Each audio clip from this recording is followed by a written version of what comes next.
The Chiefs have just come out on the ice for a warm-up period. They're about to try for their 5th consecutive win. They're getting a good round of applause from their own booster club, who have traveled all the way from Charlestown to be here in Peterborough tonight.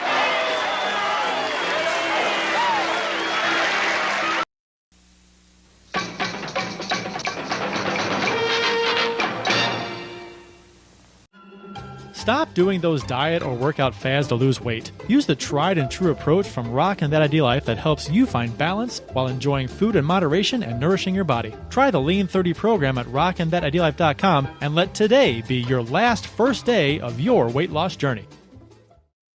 When buying or selling your home, you need to feel protected. Realtor Mike Burgoyne not only looks out for your interests, but as a St. Louis area police officer will make sure you feel safe and well-informed with every decision. Email Mike at strikewithmike.com and start the process today. That's Mike at strikewithmike.com. Welcome to episode 21 of season 13. This is episode number 452 all-time of the often imitated, never duplicated.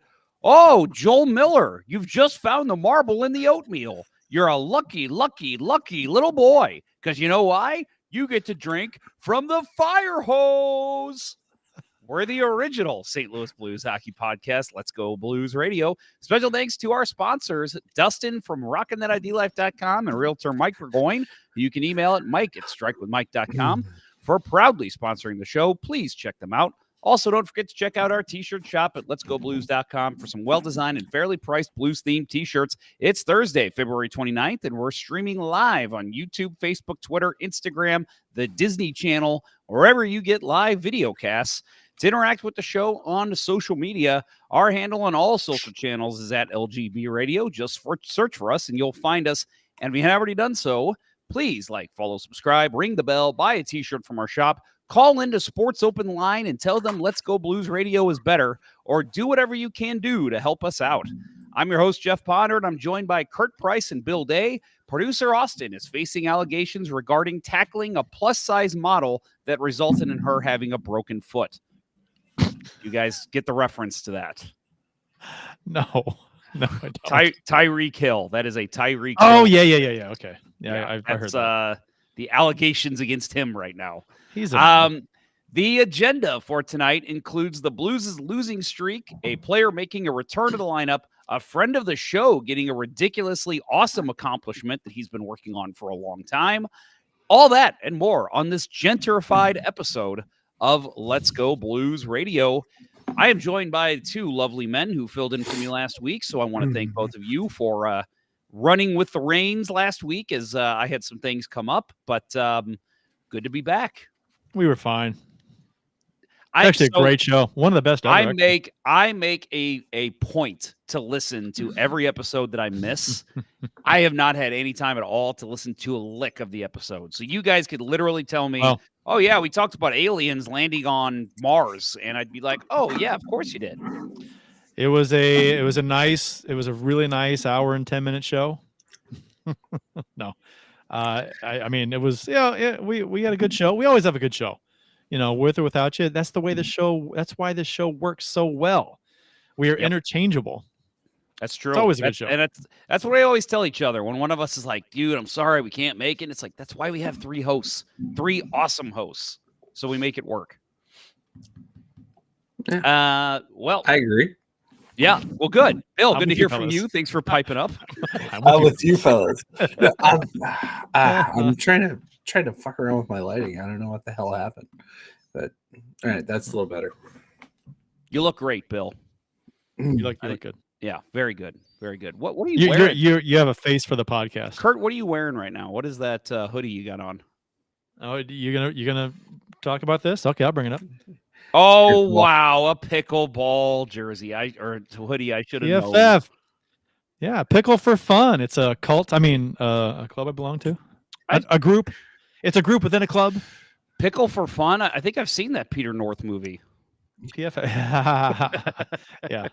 Yeah. Jenna Jameson, Peter North. Yeah. Two crossing eras. Great stuff. There's also Pickle Me Tender. Pickle Me Sweet. It's a gherkin. I mean, yeah, it's a small group. Actually, it's got to be pretty big. Actually, group of people that we have a lot of fun with pickleball. A lot of group outings and tournaments and just fun activities and stuff. It's a good time, and it is a cult. I jokingly said it wasn't, but it is technically probably qualifies as a cult. Would you call it So, I can't do it. I was gonna try and mix your name with cult. Curlt? Would you call it a curlt? cult? I don't know what that is. A cult of Sure. personality. Mm-hmm. A cult of personality. Yeah. Yep. We got Justin Scott over in the YouTube chat. First of all, welcome everybody who's listening live. He says the boys are live. Scott? What? Yeah. No, say Justin Scott says good shit. We just have good shit on the outline. Yeah. Well, it's literally good shit. We do. That's He says the boys are live. Can't wait to hear some good shit tonight. Definitely got some topics to discuss tonight. Yes, we do. As we always do. Same as it ever was. Same as it ever was. Was. So we've got a couple announcements here, but Kurt, I'll let you have the floor here, as I know you've got an announcement you want to make to all of our wonderful in the St. Louis / let's just call it the St. Louis metro area. The metro area, yeah. There is a VIP party at Sports and Social at Ballpark Village this Saturday, 8 p.m. to 11 p.m. And everyone is invited. Come on down. You just go to the front door, check in, say you're with the Kurt Price VIP party, and you will be given, I guess it's a wristband of sorts, whatnot, and you'll get specials on $3 draft beers, $4 call cocktails, and $5 house wines and hoop teas. And there's $2 off appetizers. So if you've never been to Sports and Social, Ballpark Village, it is in that courtyard area, kind of adjacent to Cardinals Nation. And it's they have a bar inside. They have food options, and they have some games you can play. I think it's like ping pong, air hockey, skee ball, some other stuff, and tables and stuff. So you hang out and chat. And there's a bunch of TVs in there for sports and stuff. So it's a good little hangout. And come on down for a VIP party where you get specials on drinks and such. So it'll be a good time. 8 p.m. to 11 p.m. this Saturday. That's March 2nd. Right. That will give everyone a great outlet to go and drink away yet another Blues loss for another Saturday afternoon game. Yeah, watch the Blues struggle to score goals and come on down and have some cheap alcohol. A good question that I'm not sure either of you will be able to answer. Do you know if they will have the City game on? I don't know why they would not. Okay. I'm asking, do they have Apple TV is guess what I'm asking. Well, it's called Sports and Social, and Right. it is a St. Louis downtown bar, and they should. I don't know if they do, but they should. Anyone can call and ask Sports and Social. Well, So I don't think they call it anymore, but in South County, we have a bar here. I will not name names because I do like the bar. But they used to call themselves the South County home for St. Louis Blues fans, but they did not have the NHL package. And I believe they still don't. So I'm like, you can't call yourself the home of Blues fans and not carry any NHL games outside of the Blues. technically, I know you can, but it doesn't seem right. What I mean is, if they're the home of the Blues and they have all the Blues games on, I think that qualifies. But I know what you mean. Yeah, I mean, it doesn't. You want to right. you want to have other NHL games on. I feel icky about it. Like if you're a hockey bar, if you're gonna basically, that's what they're basically claiming. We're a hockey bar. You go in there on a non-Blues night, you can't watch hockey. So that's my point. So I also, yes, that sounds awesome. I don't know if I'll be there. I think Bill said he's going to do his best to be there. I'm working on it. We'll see. But thanks for the invite, Kurt. Again, yeah, seriously. For those, you got to say my name to get the to be. I guess it's a wristband they give you. I don't know what it is, but just you got to say you're with the Kurt Price VIP party, and they'll give you your thing, and then you can get your discounts. And it's a VIP party at the Sports and Social. Which where is that located? Ballpark Village, right next to Cardinals Nation, in that courtyard there. Okay. Where that AstroTurf field is. Yep. It's right in there. Very cool. Yeah, I would think especially if it's at Ballpark Village, you have to think they have overarching that the entire place has Apple TV. So you would hope. I mean, you can't you're in Ballpark Village. I mean, it's like the sports hub of downtown, right? Yep. You have to have everything. Yeah, I would hope. Other announcement that I do not have listed, but I did want to call note to it for our local teams. Good luck to the Blues youth hockey. Well, let's just call it St. Louis metro area hockey teams, as the Blue Note Cup is set for March 2nd to the 3rd. Blues youth hockey is presented by First Community. Tournament will take place at Centene Community Ice Center, so that is this weekend. There is literally games. I'm looking at the schedule now. Saturday from 9 a.m. to about 8:30, and Sunday from about 8:40 to about 6 o'clock at night. So there will be games all weekend. If you're interested in seeing some up-and-coming St. Louis, and not just St. Louis, we have people from all over the country that come here. 35 different teams from Missouri, Illinois, and Arkansas took home a Blue Note Cup in 2023, and now a new crop of teams will get a chance to earn that title. Something I noted that I don't remember them doing before. I've gone to the Blue Note Cup, a couple different games here and there the last couple of years. I don't think they've done this before, but I could be wrong. If you've attended, correct me. Fans attending the Blue Note Cup will have the opportunity to purchase new and game-used Blues equipment from Rinkside Reserve, which will be open from 10 a.m. to 6 p.m. on Saturday and 10 a.m. until 5 on Sunday. So if you are in the area and you want to watch some local youth hockey, it is a very fun tournament to watch. Lots of good hockey, some of the best in the area. And again, apparently they've got equipment for sale that you can go in and buy. So might be going just for that reason alone. Check that out. You guys ever attended Blue Note Cup before? I have not. I have not either. I've got a friend that actually listener of the show, listener Leon. His sons participated the last couple of years. I'm not sure if they're there this year, but if he is, I will be heading out there, listener Leon, and I will check out his game. Just let me know when that is. You know, listener Leon, that sounds like a repeat guest on a shock jock morning radio show. It really does. Listener Leon. Yep. That's why I call him that. All right, so let's move into official beers of episode number 452. You can follow each of us on the Untapped app. You got Kurt Price at CPrice12. I, myself, Jeff Ponder, J Ponder94. Bill is at Billy Blue Note 33. We've ran across some hard times. Let's give it one more week, because we usually try to switch that up when that happens. I'll give it one more week, Kurt. We'll start with you. I was gonna say I will relinquish my pole position, I guess you'd say, with this Pole. Yeah. So, but no, we'll give it one more week. And if how many games we got this week? We've got hang on, it's at the bottom here. We just lost two. So we've got 3 this week. Okay, so if we don't do better than 2-1, or if we don't do 2-1 or better, like if we're 500 or worse, then somebody else take it. All right. 5. I would say if we don't go 3-0, because we got to start winning, going on some streaks here to get back in the playoffs. How about at least 2-1? 5 out of 6 points. How about at least 5 out of 6 or better? 5 out of 6 or better. Okay. All right. So 5 or 6 that points works. out next 3. Okay.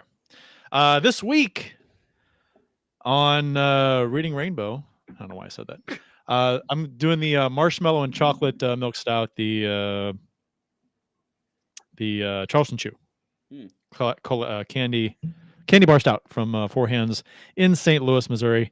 I keep finding these. I found this in my fridge downstairs. I thought I was done with the candy bar stouts, but I have one more. I'm like, I guess I better drink it.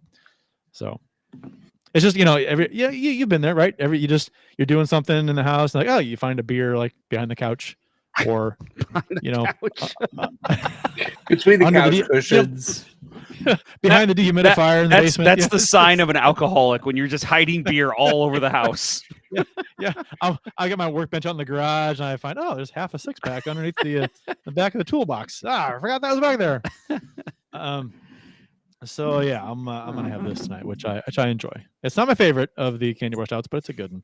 Bill, you said I have had it. Okay. It's good.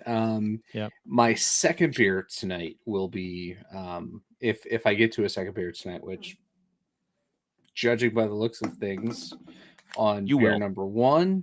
Yeah, you will. Yeah, I'll get there. I'll do Especially with the games Almond we're Joy about to one. talk about.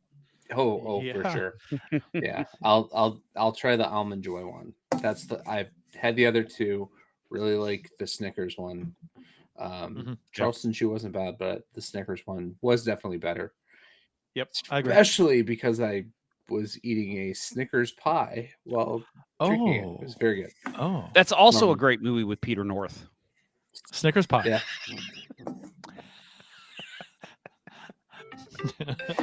Peter North. Obviously, Oh. Jeff has a. You know, yeah, and it's funny. It's funny you mentioned that because I was flipping through the stations. And you saw On, Peter North? No, well, yeah, but it was a Vice channel, and I'm just going through the guide, and I said the show was Sex Before the Internet. I'm like, Oh, okay, let's do it. And I flipped it on, and they were talking about scrambled porn, and they were talking about how that you were watching scrambled porn so closely, just looking for a nipple, Yep. or something. You were. And he was like, "Yeah, that's it. There it is. That made it worth it."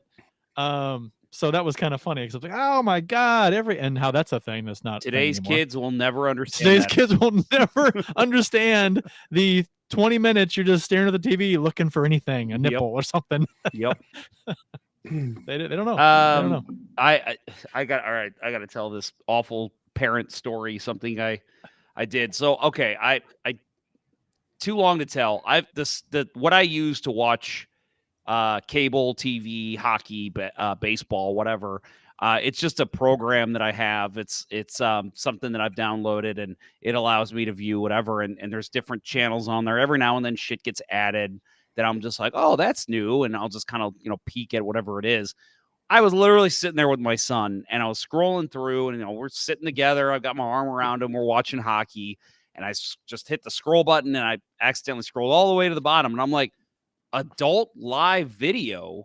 I'm like, what is that? And so I looked at it. It said like every channel name was like XXX, I don't know, Allison Tyler does this XXX. And I'm like, and that is a real porn star name, by the way. But I'm like, okay, what is that? No, I'm like, that can't be. There's no way. There's not adult channels on here.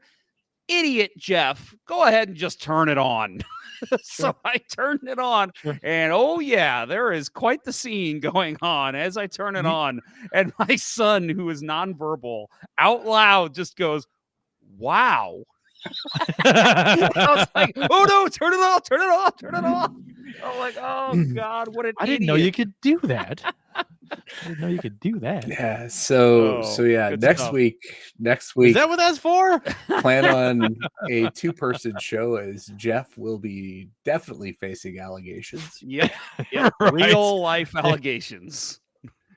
My wife was in the room too, and she's What like, channel was that? My wife was in the room too, and she just goes, "Why would you click that?" I was like, "It's a new channel. I had to see what it was." She's like, what "You channel knew was it? what it was." What channel was it? It's just some programmable internet streaming channel, I guess, that my server picked Spice? up. You get Spice channel? No, it's not Spice. Playboy channel?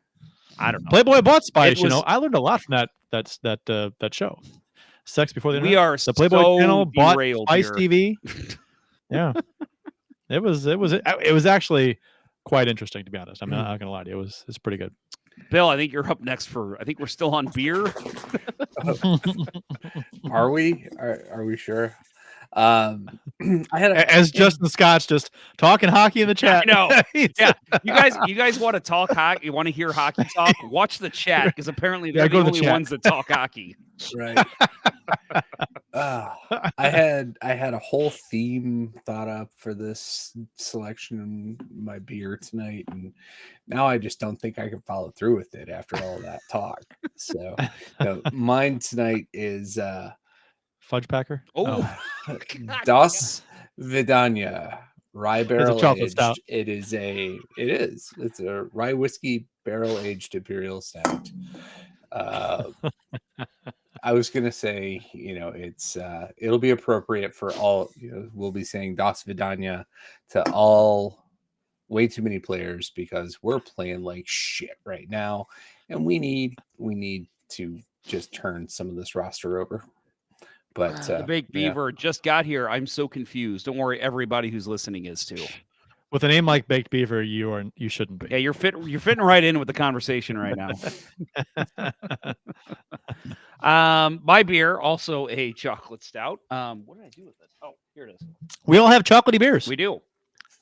Just a show favorite here. Four Hands, peanut butter and chocolate milk stout, absence of light.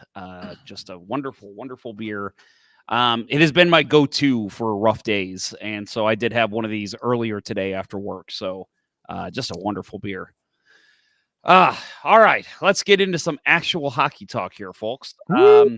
Roster updates for the Blues. So we've seen these kind of occur throughout the week, but Justin Faulk was activated from the IR on Monday. Faulk missed the last 12 games before that due to a lower body injury. The Blues assigned Matthew Kessel to Springfield when that happened. I had said, and I know your guys' points are valid, so I know you'll make them here. I had said I didn't like this move. I thought it's time to move Tyler Tucker down.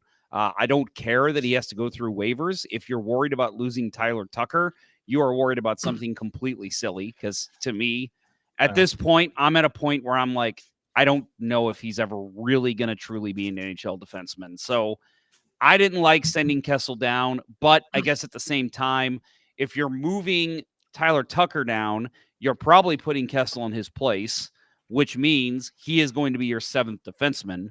So at that point, wouldn't you rather he get the minutes in Springfield? So I have turned the corner to say I think it's the right move. If you can move Kessel down, go ahead and do it.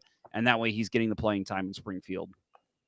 Right. I suppose. Yeah, it's the logical move, but I would have rather seen Tucker go down, risk losing him on waivers, and let Kessel get some time in the press box to watch the game from a different perspective. And he was so good. Yeah, and he's initially it's late in the season. He's still young, still adapting to a long season, and I thought just a little more rest, but maybe they've got a better plan with sending him down, and these are the things you need to work on. You'll be back up if we make the playoffs. He was really good the first handful of games he played, and then it tailed off. Right. And he wasn't. It was particularly bad actually. A couple of games near the end there, but again, he's young. And I'm looking forward to hopefully him, progressing as a player and taking the next step next year. So yeah, I'm 100% with you. I think he is a future piece of this Blues defense. I think when this team's good, I think Matthew Kessel's a good third or fourth defenseman, possibly even on this team. So he's a guy that's going to fill in I don't know what to say. I don't know what to call it, but kind of in a Nick Leddy, like possible second defenseman to your top defenseman, possible third guy, good puck mover, maybe like a Krug, but not so much a power play quarterback. So I like his skating ability. I think he's really good at breaking up plays. He gets in the middle. He ties up sticks.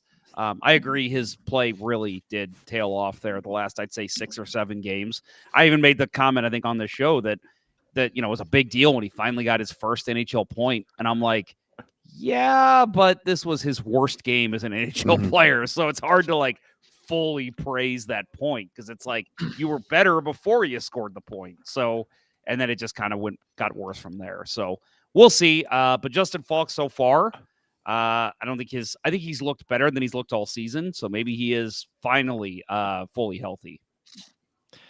And the forgotten man, Callie Rosen, just sputtering along. He's a free agent, restricted or let's see. He'll be unrestricted. Rosen is a unrestricted free agent next season. Man, they're not going to re-sign him, are they? No. Nope.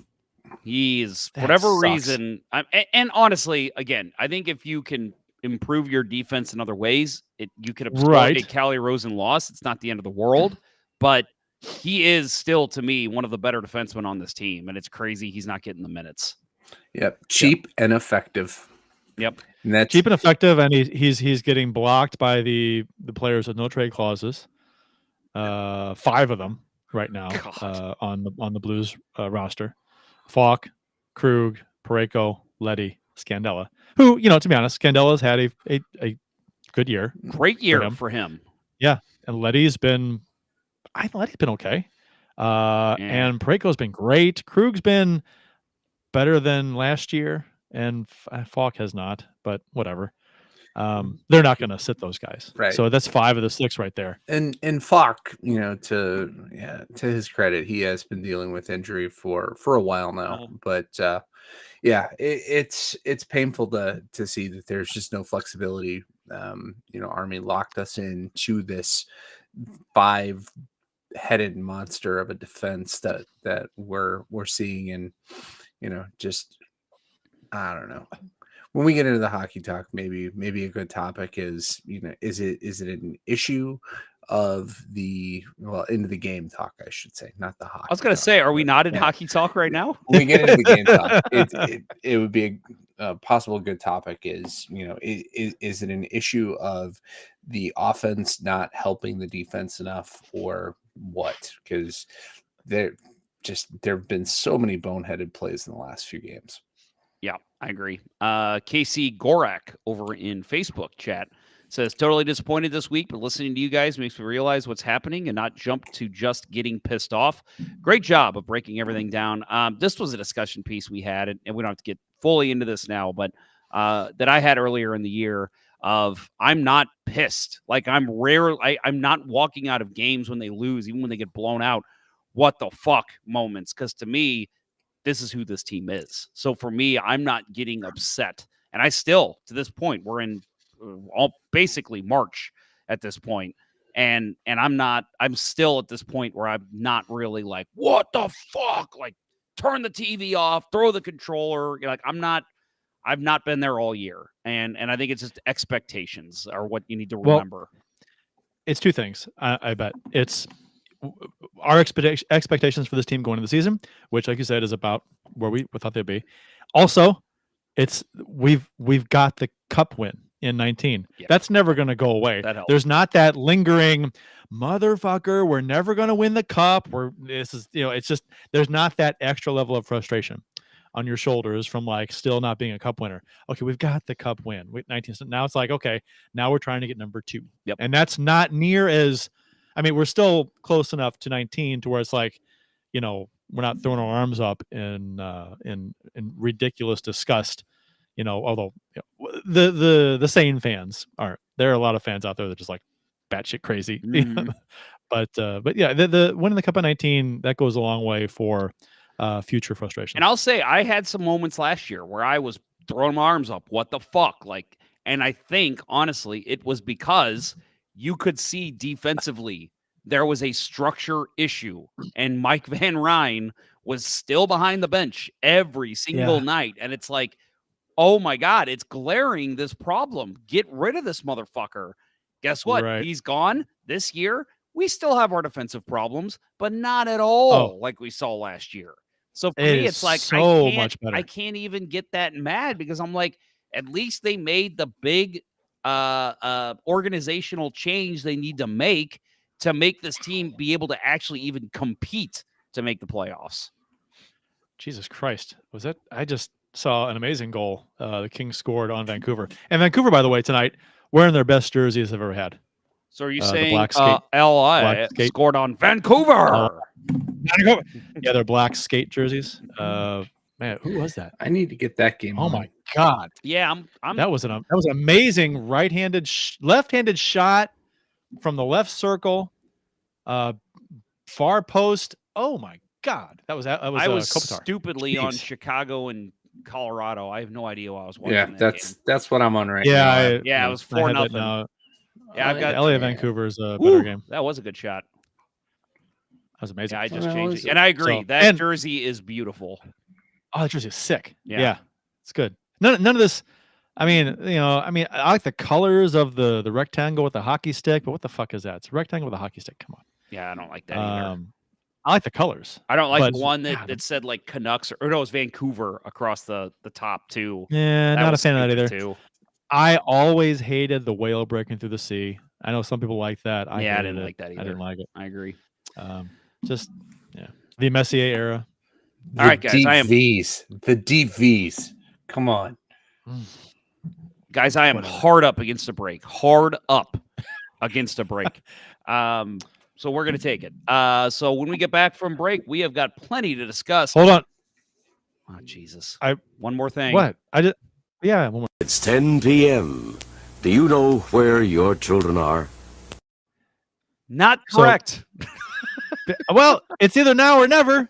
It's 10:12. So I figure we got to do it before the break. Can't do it after. Since I have set an alarm for Wednesdays at 10 o'clock on my wristwatch, we have not had a show on a Wednesday. So it goes off at 10 o'clock on a Wednesday. I'm like, damn it, we should be doing the show right now. Well, okay. All right. We will not miss with the 11 o'clock. I promise. All right. So we will be taking a break here, guys. We've got plenty to talk about, including something that directly involves a listener of this show. So really, what could it this be? show is a huge proponent of a pro hockey league. So Is it big news? it's pretty Jeff? big news. I think it's pretty damn Wow. big news. I mean, like, is it like nationwide news it is nationwide news. that directly affects a close friend of the show? Close friend of the show who is a avid listener and Who's I responsible? believe is even in the chat right now. Is that right? And he's involved with something that's nationwide in a pro hockey league. Yeah, I think we've teased it enough. So when we get back from break, we will talk about that as well as the Blues 3 losses this past week and everything else Blues hockey. You are listening to Jeff, Kurt, and Bill on Let's Go Blues Radio. Don't touch that dial. We'll be right back. I can't find the commercials. Why can't I? Find It's the gold, commercials? Jerry. It's gold. It's right there. It's right there. Hit it. Touch it. The button. Caress. We'll return after these messages. We've all tried a diet or workout fad at one time or another, but it always ends the same, right? We either lose the weight and then get back to our routine, but then put the weight right back on, or it just simply never takes hold. It's time to move into a habit-based program that focuses on organization and simplicity. Rock and That Idea Life's Lean 30 lays it all out for you with the correct food to eat, how to meal prep, and even sprinkles in plenty of healthy recipes. With Lean 30, you'll get the full ID Life arsenal, including energy for that needed kick, a tasty Nourish shake for your needed fiber intake, Slim Plus to help control your cravings and provide a metabolic boost, Lean capsules help bust those sugar cravings, and ID Nutrition gives you the added punch you need that takes the guesswork out of what supplements to take. Join the many who are seeing success and make this your last first day on a new program. Visit rockandthatidealife.com to get started, and remember to email Dustin at rockandthatidealife@gmail.com for an extra 10% off exclusively for Let's Go Blues radio listeners. Start your transformation to the confident, vibrant person you've always wanted to be with rockandthatidealife.com. St. Louis hockey fans know how it takes a reliable captain and a team of hard workers to achieve major goals. As a police officer and a hockey player, Realtor Mike Burgoyne would wear the C in any situation. As a leader in the home buying or selling process, Mike has surrounded himself with a team of trustworthy inspectors, lenders, and escrow officers that work together more cohesively than Hall & Oates. And as a member of many teams in his life, Mike knows the service our first responders, veterans, nurses, teachers, and yes, even you Let's Go Blues Radio listeners provide the community, so he offers special rates to those individuals. Find the value in Mike's leadership and teamwork today by emailing him at mike@strikewithmike.com or calling 314-753-4060. He'll work closely with you and only show you the homes that match your goals. That email again is mike@strikewithmike.com or call him at 314-753-4060 and succeed with your new teammate today. And now, back to Let's Go Blues Radio, the longest running St. Louis Blues podcast with Price, Ponder, and Day.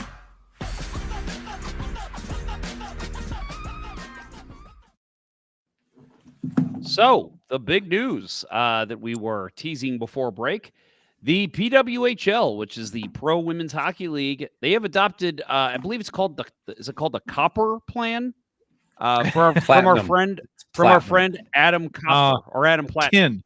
Tin plan. plan. Adam Tin. Tin plan. No, of Adam course, the Gold Plan from our friend Adam Gold, who is winning unlimited in the YouTube chat. So please, if you are listening live and you're in YouTube, please congratulate our friend Adam Gold, because we'll get to it. But this guy has put in, miles of work and years off his life for putting this thing together and trying to get it implemented somewhere. So it has finally happened, and congratulations to Adam.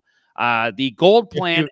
I'm sorry, go ahead. I was just going to say that if you are familiar with, this goes back a ways, but Shane Doan was outspoken and proponent of Adam Gold's plan years ago. Which he didn't know that he basically proposed it, and they were like, that's already a thing. That's the Gold Plan. And he didn't even know that was what he was referring to. So it was like, oh, well, this Gold Plan sounds amazing. So basically, if you are unfamiliar with what the Gold Plan is, it emphasizes competitiveness after playoff elimination in order to acquire the first overall pick in the following season's draft. The PWHL will be adopting the Gold Plan for determining the draft order. The concept was first introduced in 2012 by a then student named Adam Gold. And I'm pretty pissed they didn't put listener of Let's Go Blues Radio. Like, what the hell? Right. That's ridiculous. Come on. It's only to his benefit. Right. Yeah. Adam's benefit to be associated with this show. Yeah. Right. It's not the other way around. No. It is definitely the other way. So basically, starting this season, this is starting right away. In the PWHL, once a team is mathematically eliminated from the playoffs, it begins earning what they're calling draft order points. In all subsequent games using the league standard points system, the team with the most draft order points at the end of the regular season will be awarded the first overall pick in the draft. The second non-playoff team with the most draft order points will have the second overall pick. So for those that are unfamiliar, and they did announce more here with the playoffs for PWHL, but there's only 2 teams not making the playoffs. There's only 6 teams to start the PWHL. So you got 4 teams making the playoffs. So the last 2 teams will be battling with those draft order points once they're eliminated. And I could be wrong, but I talked with Adam about this a little while ago. And he said that there are a couple matchups that could potentially be direct competition for that first overall pick late in the season. So that would be fun. That is a game to tune into, which who'd have thought? Think about it in NHL terms. You've got this season, who are the 2 worst teams? What, the Blackhawks and the Sharks. Sharks. Yeah, let's say Blackhawks and Sharks.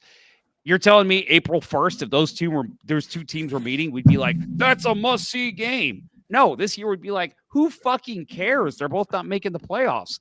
But in this system, that'd be a must-see game because they're both battling for supremacy to draft first. So seeing those franchises both go all out to try and win that game, as opposed to what happens often now is that teams will, sit players, bring up players, whatever, to, quote, tank or throw games at the end of the season. Not ice their best roster. They would be icing a good roster, right? And the games would be exciting. Fans would have. Fans watch games anyway, but it's usually hoping their team loses. Yeah. Right. If they're in competition for that number 1 overall pick. But now they're rooting for the team under this plan. They'd be rooting for their team to get more points after being eliminated, right? Yep. Correct. That's how it works. Yeah. So that's fantastic. And that's the thing is, like, once the Blues were basically, it was pretty clear last year they weren't going to make the playoffs. How many people were like, tank, trade everything. Let's try and get first or second overall pick. Right. Well, in this plan, you're still rooting for your team to win. So for me, it's like you don't have that divide with the other fans of your fan base anymore of, I just want to see him win. I want to see him compete. I don't care if they make the playoffs, versus the others that are like, lose every game, try to get the first overall pick. That doesn't matter anymore. Now in this system, everybody wants your team to win because you get the competitiveness and you're still trying to get that first overall pick. Adam's in the chat here. He's got a couple things that I definitely want to highlight here in a minute. But just a couple of things he's mentioning here, a couple names that he's thrown in there. The idea to adopt the gold plan concept was first brought up by the PWHL's Senior Director of Game Operations and Fan Experience, Burton Lee. Jana Hefford, the PWHL's Senior Vice President of Hockey Operations, said she immediately loved the idea. And once the Hockey Operations Department decided to go in that direction, the league made a point to reach out to Gold. This is a quote from Miss Jana Hefford. He's a brand new PWHL fan and really excited to be a part of this, and really excited that our league is now adopting the draft order that he's come up with. We're excited to see it play out this season. So again, I just speaking generally from Let's Go Blues Radio, including our friend and producer Austin and the entire fan base of the show, the listener base, Adam, and for me personally, I've known, Kurt, I know you too. We've known Adam for a very long time. He has talked about this plan since he came up with it. And I've always been a fan of it. I know you have too, Kurt. Bill, I'm not sure about you, but I'm all for it. And I think this is amazing. And as I've said on social media, testament to hard work pays off. And this is what Adam's been doing for 12 years after he adopted this idea. And just want to say congrats, brother. I do believe I saw a video, I don't know if it's on YouTube or somewhere. There's a video of him giving a presentation with this plan. And I can't remember where I saw it. But maybe Adam can, if that's a publicly shareable link, I don't know, but maybe he could share it. But I remember seeing him give a presentation on it that explains it. He has a slideshow presentation. Very informative. So that was, and I went to pull it up on YouTube thinking that might be it, but I don't see it right off the bat. So yeah, congrats, Adam. That's it's fantastic. Happy for you, bud. Looking forward to the PWHL and how this works for them. And also, hopefully in the future, it'd be nice to see some other leagues adopt this for their model as well. Yeah, as I told him, this is a springboard. That's all this is. Like it's exciting either way. It doesn't matter what league adopted it first. They're going to see the fruits of the labor here, and I think teams eventually, this is going to be the way to go for all leagues. How cool is it that that he finds out that they want to use his plan, and it's not something that they say, yeah, okay, so in 2030, we're going to start to use this. No. They're doing it now.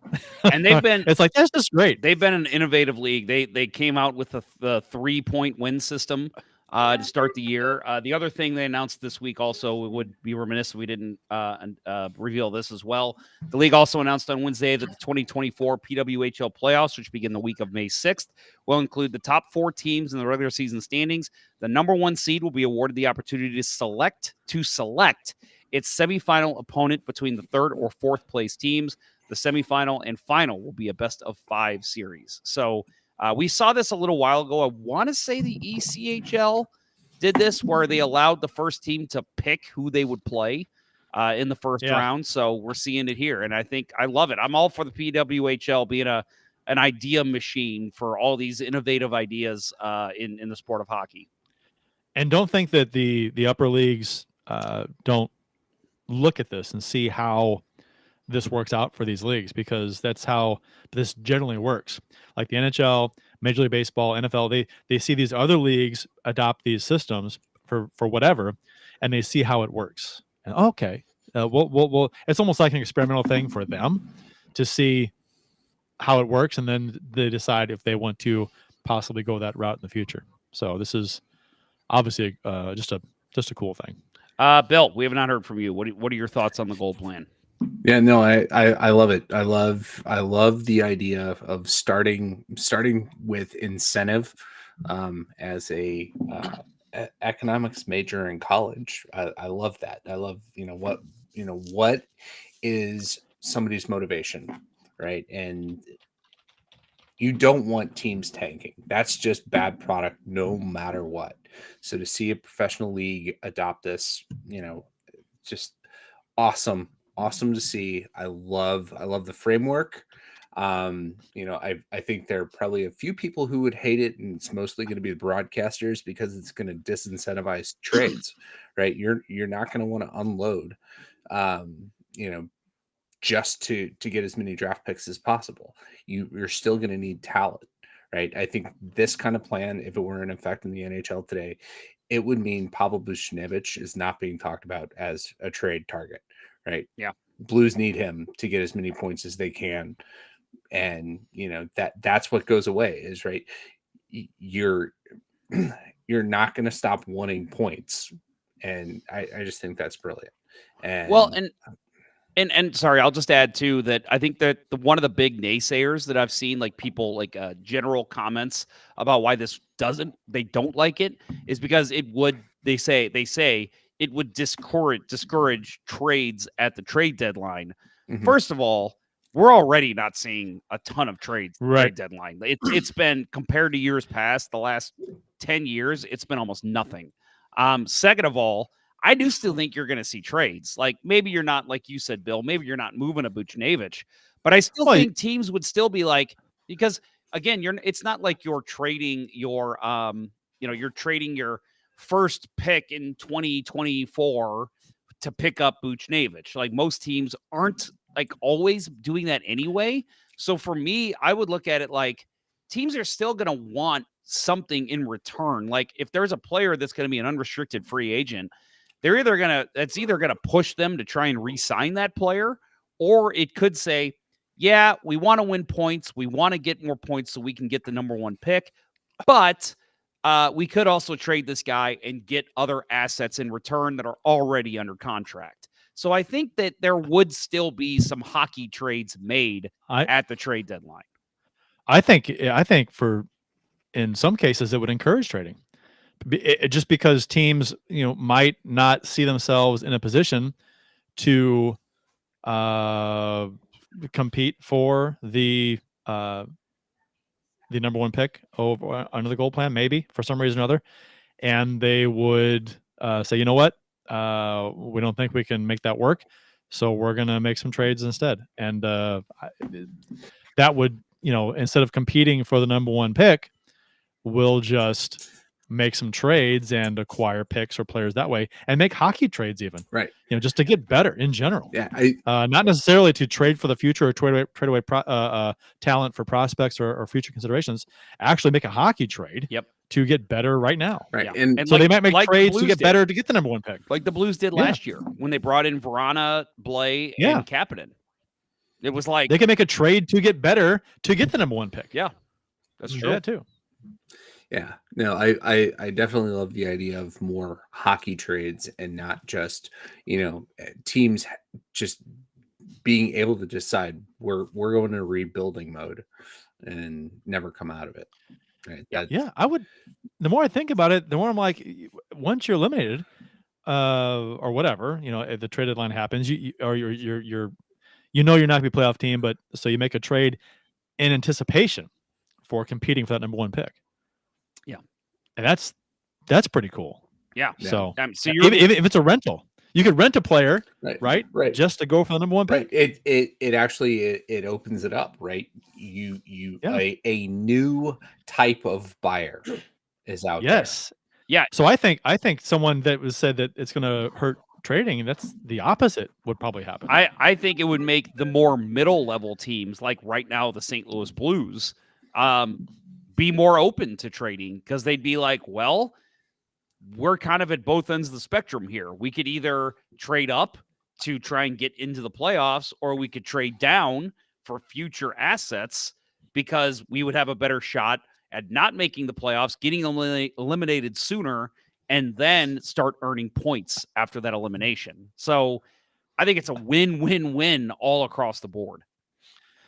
If you do a search for hockey, gold plan, Adam Gold, tanking, there's articles on Sportsnet for this. There's Reddit discussions about it. It's not some secret, that's out there. It's been discussed at length. And so it's this is cool. All right, I've got to share it light, because again, we've all hung out with Adam. We all know Adam. So one of the first times I ever met Adam in person, because I had known him from the Let's Go Blues Radio or Let'sGoBlues.com forums. I had talked to him on social media before, but he started coming out when we started holding these the Ponder Cup tournaments. So in 2015, so for those that are unaware with the way that works, it's individual signups. So people sign up for the tournament. It's a one-day tournament. And then we get together like the weekend before and we draft teams. We have people fill out questionnaires, figure out what kind of player they are. And then we have 5, 6 guys, however many teams there are, draft those players in a bidding system. And so Adam showed up, and none of us had ever met him before. He had signed up for the tournament, and I saw his name, and I was like, Adam Gold. I'm like, I think that's that Winning Unlimited guy on the Let's Go Blues forums. And so he shows up, and he introduces himself. I'm like, oh, Adam Gold, it's so nice to meet you. And we talked a bunch that night, and he got to know a lot of my hockey friends. And then I had a couple drinks. Let's just say it was at a bar. I think it was at Buffalo Wild Wings in Baldwin. Yeah, no, shocker. And so we're sitting around draft teams. I've got the beers flowing. I've had a couple too many. And Adam's like, so you know about the gold plan, right? Which I had read about, but I didn't fully understand it. And I didn't know he was the one behind the gold plan. And so I'm like, yeah, I know what the gold plan is. And he's like, so you understand how it works? I'm like, no, not at all. So he just starts explaining it. And again, like he's a math guy. So he's like pulling out, algorithm talk. And I'm just like, whoa, slow down, bro. And I'm like, so I even said at one point, I go, why do you know so much about this? And he goes, because it's my plan. It's the gold plan. And I'm like, no, bro, no. And he's like, yeah, dude. He's like, the gold plan. And he like pulled it up. And I'm like, oh my God, that's you. And he starts telling me about it again. I'm like, you got to wait till I'm sober, man. I'm not ready to understand this yet. So yeah, that's good stuff. That was my introduction to Adam. And we've been friends ever since. A lot of my hockey friends all know him because he plays beer league. And I can't express how happy I am for Adam. This is something he has worked toward for a long time. And I'm very happy that it finally paid off for him. There's I just found and I can't really listen to it now or watch it now because doing the show, but there's apparently a video on the Hockey News, which was posted today, and they're discussing, should the NHL adopt the PWHL's anti-tanking gold plan? So I don't know if anyone's seen that, but I'll share. I don't even know what they say. They could be for it. They could be against it. I don't know, but there it is in the chat. Yes, both Facebook and YouTube chat was posted. And I'll add too that we are working with we're also working with Adam to get him on for an interview as well to kind of break down the gold plan even more for those that may not understand or want more clarity. Clearly, there's a lot of wheels turning right now at the PWHL, so we will hopefully get him on sometime soon, maybe even over the summer. And we will have Adam break down the plan because it is fascinating and it's really cool, and glad we're going to see it live. I don't think I've met anybody who was against this. Have you? Have you heard about anybody who was against this? I'm sure there's somebody in Reddit. I was gonna say I've seen comments on like Hockey News, but I don't count that. That's just people who are pissed at the world and want to naysay everything. I don't know. I don't think so. I mean, and it's funny because you've been on the internet. You think about it, and it's like, I guess for me, it's like I'm trying to think. Like, I know the guys that in our hockey circles that play with Adam all love it, and it's like, well, do they love it because they know Adam, or do they love it because it's a good plan? And I'm like, I mean, no offense, Adam, but it's like, I think it's because it's a good plan. Like, I don't think it's just because they're like, oh, I know the guy that did that. Like, they learn about it and they're like, holy shit, this is the way to go. It's perfectly logical. So it won't happen, but it's beautiful. I love it. Yeah. I want to see it happen. So cheers to Adam. Congrats, buddy. Clang. Clang. Clank, clank. All right. Clank, so we will move on with some Blues talk. So not a good week for the St. Louis Blues. They go 0-2-1. They shit their pants in Detroit. They got spanked 6-1. A lot of ass puns there. Sorry about that. In this game. So if you're going to go pun. What? If you're gonna go pun, go ass. There you go. Always. Isn't that the phrase? Yes, it is. So, okay, is I've now. got two stories going into this game. So, first, I had a friend text me a week ago today, Thursday. It was like Thursday morning, and he's like, "Hey, a couple of my buddies and I, we're getting in the car. We're going to the Red Wings game on Saturday in Detroit. I had a buddy drop out. We've got a ticket already." He's like, "Can you go?" And I'm just like, "Dude, 12 years ago, yes. I've got a kid now. I've got a family. Just drop of a hat to go to a Blues game in Detroit. I just can't do it anymore. Sorry. Good luck." So I turned the game on about 7 minutes late. I'm like, I had stuff going on. I was trying to get something. I got the game's gotta watch the game. So I finally get downstairs. I turn the game on. I'm like, all right, here we go. Blues afternoon hockey, then City. This is gonna be a great fucking sports day. And it's 3-0. And I'm like, well, you turned it on. You said 7 minutes in. So I kid you not. The Blues probably had possession of the puck in Detroit zone, maybe 10 seconds during the first 6+ minutes of that game. They did not. They were awful, and they couldn't do anything with the puck. They would bad pass here, bad pass there, overskating this, overskating that. Can't get out of the zone. Turning the puck over. It was awful, and they couldn't get across Detroit's blue line. And if the puck did cross the blue line, it was a dump, and Detroit brought it right back in. It was awful. It was some of the worst hockey I have seen the Blues. The first 6 minutes, some of the worst Blues hockey I have ever seen in my life. Yeah, Jeff talked earlier about not getting angry and yelling at the TV. This was the game that crossed the line for me. Oh my God, I was yelling at Parayko at one point, who I thought has had a great season, but oh God, yeah, I was so angry. He was rough this week. He was rough this week. There was everybody's going through a rough patch except Zachary Bolduc. Yeah, I'm gonna talk about a play Parayko made in the Winnipeg game a little bit later. But yeah, he had a rough week. And so I'll say, when I turned the game on, it was 3-0. The very first thing I said out loud was, "Woo! Glad I didn't go with my buddy to this game." I had that after the first. Go ahead, Bill. I had that talk too. Like when we went to Nashville, how pissed would we have been had it been the other way around and we got the spanking, right? And at least with Nashville, you could go out and just drink on the strip afterwards, and maybe you could drown your sorrows. Yeah. Sorrows, get it? But you know what? After the first 6-7 minutes, they played better. But still, I mean, they played better. And then that third goal killed them. The one off Fabry's shins, that clearing attempt. That the Blues grab the puck, clear it right out Fabry's shin, right in the goal. Yeah, Kapanen. Like, fuck. And then the fourth goal to almost close out the first period on the power play, DeBrincat. That sucked. Mm-hmm.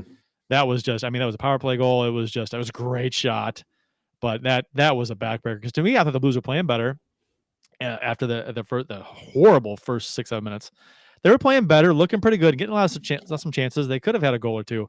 And then that fourth goal just like completely just took the air out of me, the wind out of me. I was like, that's it. Game's over. Yeah. So I don't know if you guys are aware that Patrick Kane now has more goals, 28, assists, 44, and points, 72 against the Blues than any other active player. So if you're looking for Blues killers, enemy number it's one not Connor. is Patrick Kane. It's not Connor. Connor's got to be up there, right? He's got to be. Yeah. Dude fucking gets 1 or 2 goals every time he plays us. Yep. And now Hyman too, right? Yeah. So whatever. Yeah. Hyman's a 40-goal scorer. What the fuck? Get to that later. So now at this point, the Blues have lost 3 of 4. But the one bright spot in this game, and I do hate when this happens in a game like this, Zachary Bolduc did score his first NHL goal on a very nice shot, and it was his 21st birthday. So congrats to Zachary Bolduc, who will never play in the NHL, according to Kurt Press. I never said that. Won't play 36 games in the NHL. It was like 36, 38 games. That was for the Blues. I said he could go elsewhere. Now, at least when he scored this goal, it was 4-0, then it was 4-1. Mhm. And at least it was early enough in the game where it was okay, 4-1, it's within reach. We can celebrate it, right? Yeah. 4-1, he can celebrate the goal. It wasn't like it was 6-0 and he scores with 30 seconds to go. You can't celebrate that goal. Yeah. He could celebrate this one. That was I felt happy for him that he could celebrate it. Yep. So in this game, Detroit outshot the Blues 34-23. Jordan Binnington was in the starter's net. He made 10 of 14 saves. Joel Hofer came in 18 saves on 20 shots. On the power play, Blues were 0 for 2, and Detroit was 1 for 3. So just a forgettable game, to be sure, in Detroit. Yeah, no, my thought watching that debacle was they thought it was the morning skate. They played with the intensity of a morning skate. It was just it was 11. It was 11 a.m. Right. They thought the Red Wings were wearing no contact jerseys. That's what right. We can't hit them. No, Right. It's to me, the troubling trend with this team is just the lack of the lack of maturity from the key players on the team. Not being able to get out for early games was the one that stood out to me in this game. Yeah. Ken Morris says watching the Red Wings game was worse than watching a rerun of Gilligan's Island. I love that show as a kid. I know, but that show has not aged well. No. is not. It's really bad, and it's just more corny than funny now. Really bad, corny. But I like to remember it as I did as a kid, where it was funny, and I won't watch it now. But that's how I am as least... that's how I am with Fraggle Rock. I don't know if you've seen that as an adult. I haven't seen it lately. Is it bad? It does not age well. It's a kid's show, though. I know, but like I can still watch like old Sesame Street and laugh, or Animaniacs. Sesame Street is a great one. Animaniacs. There's some adult jokes in Animaniacs. Yes, there is. But Fraggle Rock does not hold up. It does not. Hello, nurse. Yeah. Yeah. No, at least with Gilligan's Island, you would get to see a little bit of Ginger and Marianne, right? But that was true. Very true. They missed the boat. They never had them hook up. That's a shame. They missed the boat. Nice. Is that intentional? It's an ass pun. It's an ass pun. There you go. That is the single greatest Gilligan's Island joke has been told on Let's Go Blues Radio. And it will 2024. Yeah, it may be the only one ever told ever in the history of ever. So Ken Morris had a crush on Ginger. Pun, isn't that a Rasmus Aspun? Plays for the was it the Florida Panthers? I thought that Rasmus Aspin. I think it's Asplund. Whatever team he's on. Ken Morris had a crush on Ginger when he was a youth. I was a Marianne kid myself. I'd go either way. Ginger, I found Ginger uppity. Put I was your like, hands nah, together. turn off. Put your hands together. That's the way I see it. And Gilligan was all about Ginger, but she wouldn't give him the time of day. Pinky in the Brain, yeah, that's good stuff. That is something I heard every day of my life in high school. Was hey Jeff, are you pondering what I'm pondering? I used to hear that all the time. I sure am, Brain. I think so, Brain. But how are we going to get Donald Trump into a tutu? It's such a good show. It was a good show. All right, so on to the next game. Blues lose their second straight 4-2 to the Winnipeg Jets. The Blues at this point have been outscored 12-3 in the first period in their past 7 games. Bolduc did almost bring this game to within 1 goal, but hit the crossbar with about 9 minutes left in the third period. That sucked. Yeah, I thought, man, I mean, at that point it made it 4-3. It's like there is a more meaningful goal for Bolduc, but so unfortunate. And then also in this game, I thought I wanted to call out something that Coach Bannister did. I thought after the, I think was it Brendan Dillon put the Jets up 2-0. He made a smart call, and I thought he responded right away and said, "Let's put the fucking power line out there." So he puts the Blues top line out there, and Puchnevich picked up a rebound off a Scandella shot. The Blues were relentless in the O-zone before that.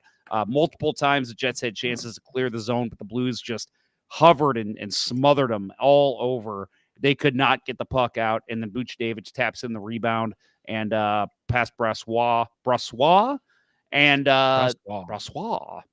And the Blues end up cutting the lead to 2-1. Just thought it was a very smart play by Bannister, because I think a lot of times you're looking for your energy line to come in on a 2-0 score right after a goal and get some offensive pressure. Then you cycle in that first line. I think Bannister was like, fuck this, go out there and score a goal. And that was well played. 30 seconds after Winnipeg scored. That was at the time, it was a huge response goal. That was big, making it 2-1. And they kind of broke it down in the replay on TV about how Buchnevich made a point to go to the net. So and it was great because they showed him cycling up out of the corner and then heading to the net and just being Johnny on the spot for that rebound. So good hockey sense there by Buchnevich, who a good chunk of this fan base once traded. So that's unfortunate, but to a little broader context for that goal, right? Kyrou and Thomas were benched for the third period in the Detroit game. One shift is all they got. So, Bannister was taking out the dry powder and throwing them out there. Told them to go for it. They got it.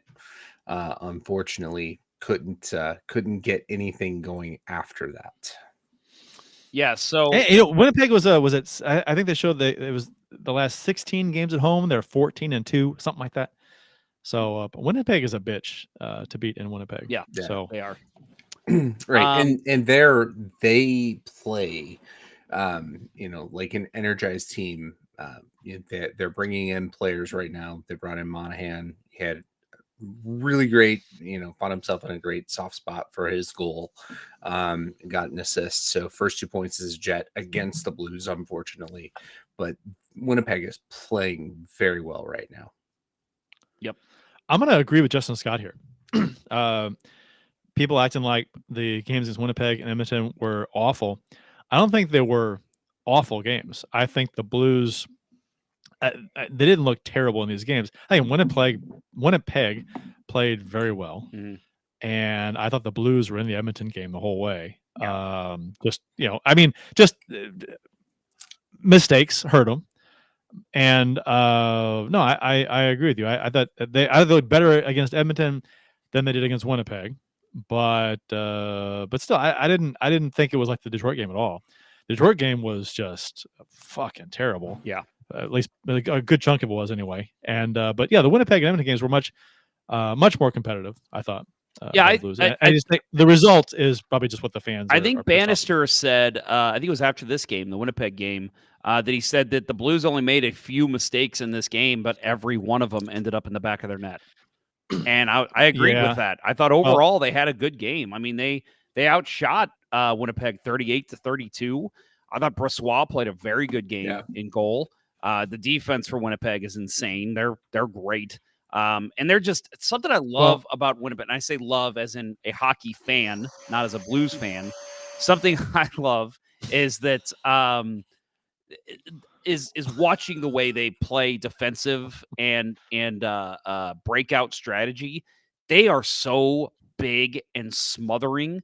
They just do not give you ice at all. The minute somebody gets a pass, there's at least one guy right on them. And it's mind-boggling when you see it, because you're like, eventually, if you cycle, you're going to get somebody open. Like, somebody will pop open somewhere. But against Winnipeg, it is hard to do. And it's one of those things, like Bannister said, that, he feels that, they capitalized on the few chances that they got in terms of Winnipeg. I think it's the same for beating Winnipeg. You have to capitalize on the few mistakes they make. And it's just hard to pick out mistakes in Winnipeg's game right now. And you can't allow goals like Hofer allowed to Connor. Oh, I thought that goal was terrible. Awful goal.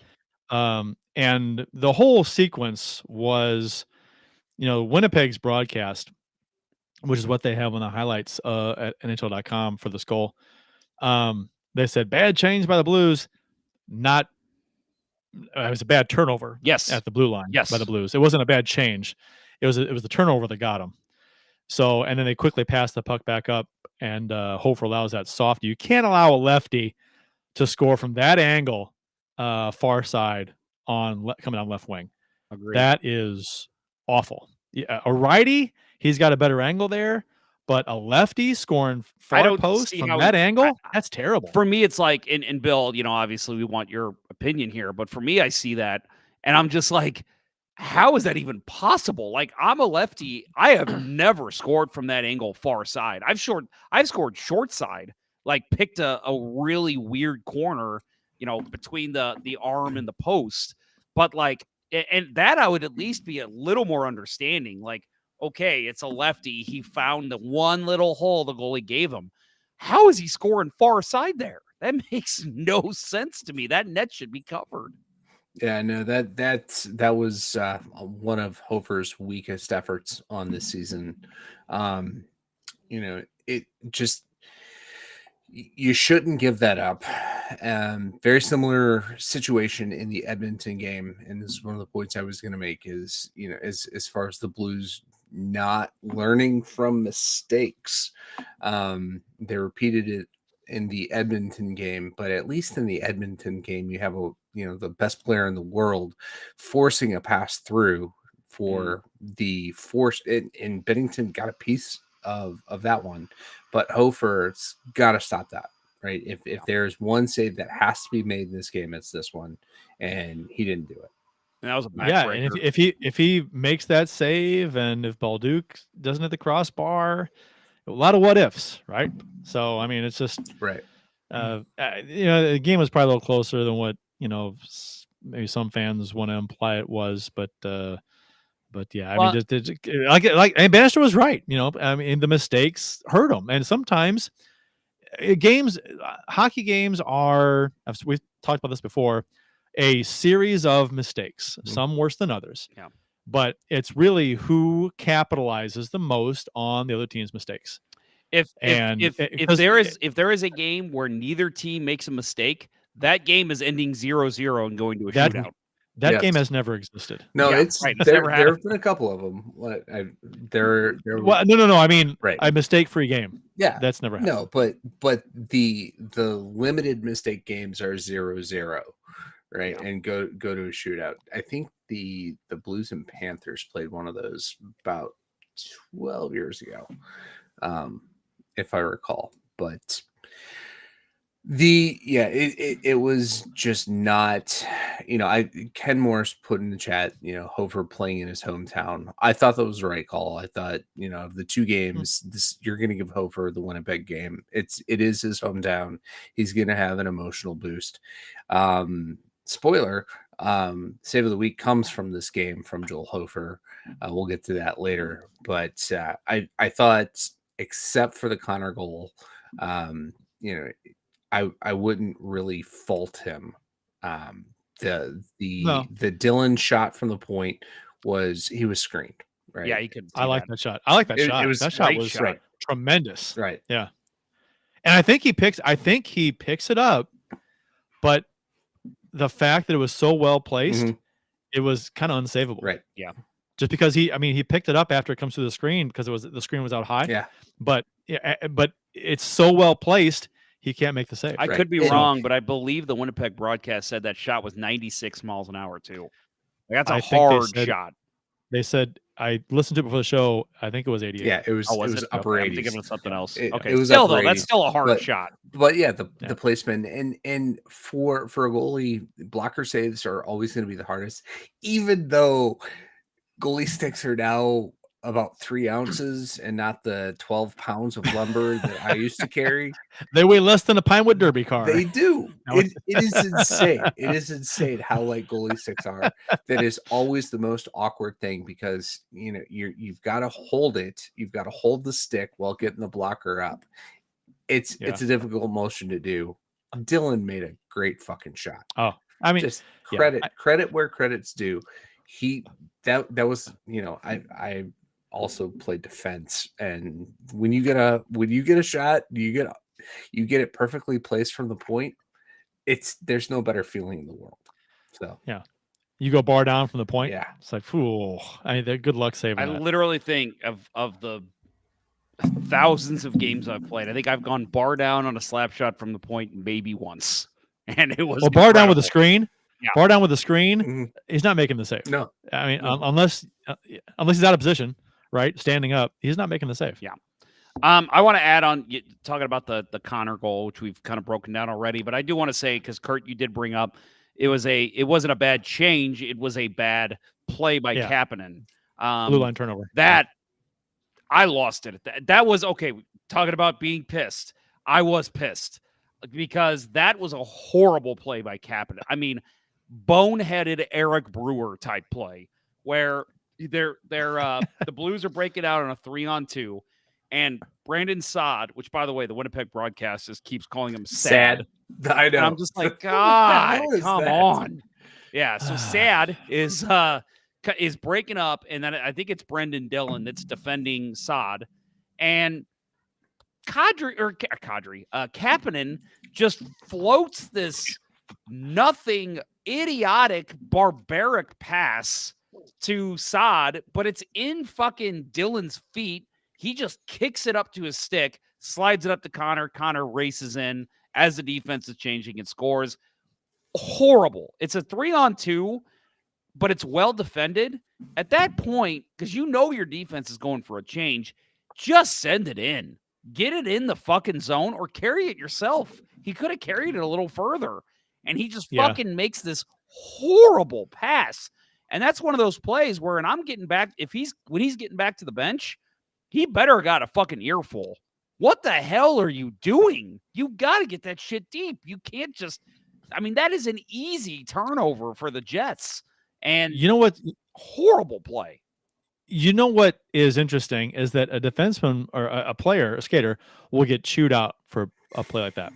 But if a goalie comes back to the bench during in between periods after the game, he's not getting chewed out by anybody, is he? Bill, you ever been chewed out by your coach for allowing a bad goal? Oh yeah. During the you game? have? Okay. During a game? In between periods, yeah, I have. Wow. See, man, wow. So to me, okay, so I was always ultra uber sensitive about goalies. I never wanted to get on a goalie from one of my goalies ever, because I don't want them getting losing focus or getting pissed at me or overthinking anything. I just, I was always trying to be super encouraging, even on bad goals against. I was just like, you know what? I mean, of course I would say things and murmur on the bench, but to the goalie, I'm like, no, it's always super encouraging stuff. I'm a little, I mean, I guess that maybe it's a thing. I don't know about chewing out a goalie in between periods for allowing a bad goal, but that seems like a bad idea. Yeah. You don't want to mess with the goalie's head. Right. Yeah. You totally don't. You don't, especially because, unless they're a total egomaniac. If they're more like me, we know when we fucked up. You don't got to tell us, and when you do tell us, it makes it 10 times worse. Yeah, that's true. Yeah. So again, Blues 38-32 shots. They take the lead there on that. So it's rare to see the Blues at this point outshoot the opposing. It's 11 o'clock. Do you know where your children are? I told you last night. No. There we go. That one was correct. I was just going to do it. Yeah, right, I got it. We're good. So, and hey, I even cut myself off there. So good. That was impressive. Thank you. Impressive. Thank you. So Hofer again, he makes 28 saves on 32 shots. I said on Twitter, and I stand by it, he had a so-so game because, again, Bill already spoiled the fact that his save of the week comes from this game. He had a couple really nice saves, but he also allowed, I did not like, obviously, the goal against Connor. There was a goal later. Was it Perfetti that scored? I think it was the fourth goal. It was Iafallo. Yeah, where it bounced off the backboards and then it came back out and then he just sweeped it in. I felt like Hofer did not have the net covered like he could have. No, it was 5-hole on Hofer. Iafallo banked it off of Hofer's inner pad into the net. Yep. Yeah, and he tries to squeezed his pads together and it just pushed it in. Yeah. That was and the right when I saw it, I thought that's Vincent Riendo. Any goal that bounces off the backboards, comes in front and goes in, however, that's Riendo to me. That's like that trauma. That goal against it was Detroit, I think it was playoffs, traumatized me as a kid. Yeah. That game.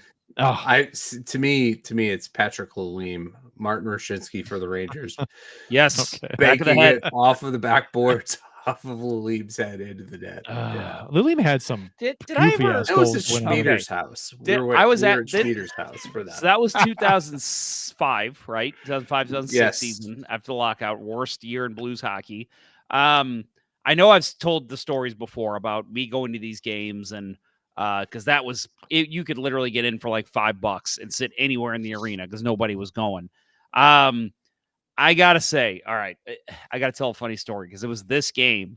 My dad used to go with my friends and I, and we would all go together, and my dad would be the DD. My friends and I would just get shit-faced, and we'd have a great time.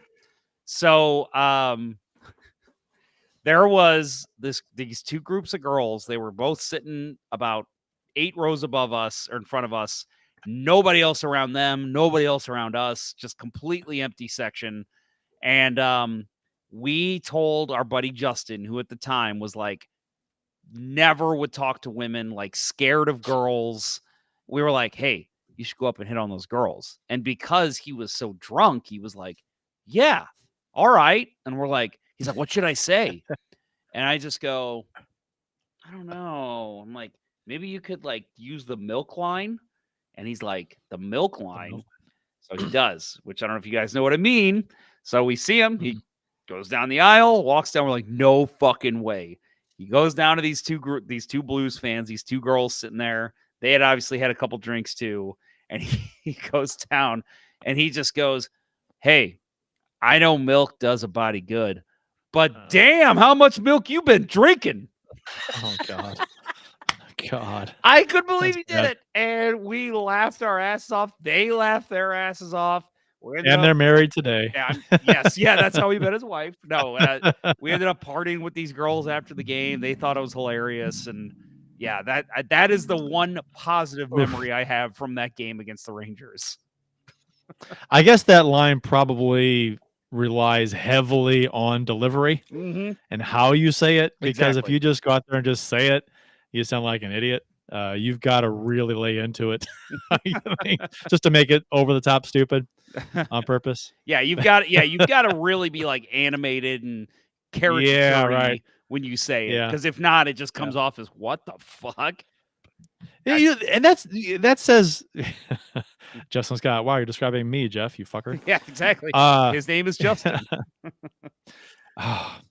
Yeah, and it's a testament to how what's the word, stressful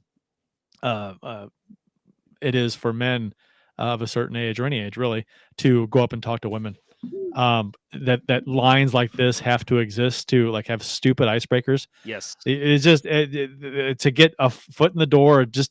You have to have like prescripted shit to come to the plate with women. It's just so. I don't think women truly understand how stressful and difficult and awkward it is for most guys to just simply approach a woman or even make eye contact. My God.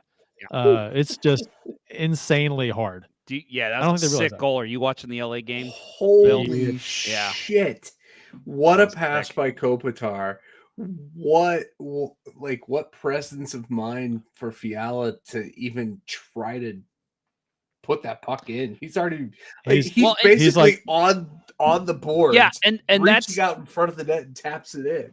That's the funny thing about a goal like that is you see that, and if that goal doesn't connect and Fiala's fucking skating behind the net, that's where like people are like, Jesus, what are you doing behind the net there, man?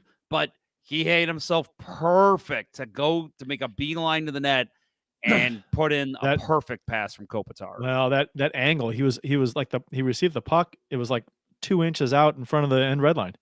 And it's like he just beautiful. 99 out of 100 NHL players missed that shot. Oh, 100%.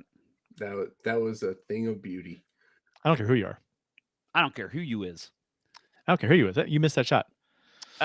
So in this next game, Blues cough up a 2-0 lead. They lose 3-2 in overtime against the Oilers. This was last night for us. If you're listening to the show on Friday, that was 2 nights ago. If you're listening on Saturday, that was 3 nights ago. So my first point is Zach Hyman is a 40-goal scorer. Oh, apparently. Who thought it?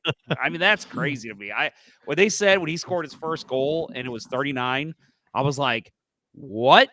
That guy, he could get 50 this year. That's crazy. Well, think back to Save of the Week. 2 weeks ago, Jordan Binnington on Zach Hyman, and at that point he was at 32. So he is on fire right now. Yep. Yeah, it's a reminder to me. I mean, not obviously Hyman is a much better player than this, but it's a reminder to me about having a guy like McDavid on your line. It helps. Chris Simon. He was putting up a crazy amount of assists. Chris Simon, of all people. 26 games without a goal. Or no, 14 games without a goal, but 26 assists during that period. Yeah. Fuck. Yeah. Chris Simon with the Capitals that year, he put up, was it 30? Because he was on a line with Adam Oates, and it's like that dude didn't sniff 5 goals. And the year they put him with Oates, he all of a sudden can put the puck in the net. It's like Patrick Maroon in Edmonton. Yeah. Yep. Same kind of thing. Yeah. The Chris Simon thing, bank that for a future puck doku. So the Blues are 1-4-1 in their past 6 games after this one. Unfortunately, a loss in overtime, which we'll talk about that OT goal here a little bit. Nick Leddy. I got to say this. And Kurt, you said Nick Leddy's been okay. I disagree. I think Nick Leddy's been awful. Really? I think it's been okay. Puck moving, he's fine. I think skating and puck moving, he's fine. Oh, yeah. I mean, oh my God. He plays too much to be able to, because he's not a defensive defenseman at all. Give me Torrey Krug defensively over Nick Leddy. He is a fucking pylon defensively, and we keep seeing him on the PK. I don't get that. He doesn't. And listen, again, world-class, ridiculous pass from Connor McDavid to Zach Hyman on the first goal. But Nick Leddy's not doing anything. He's standing there, letting Hyman have that ice right on top of the crease.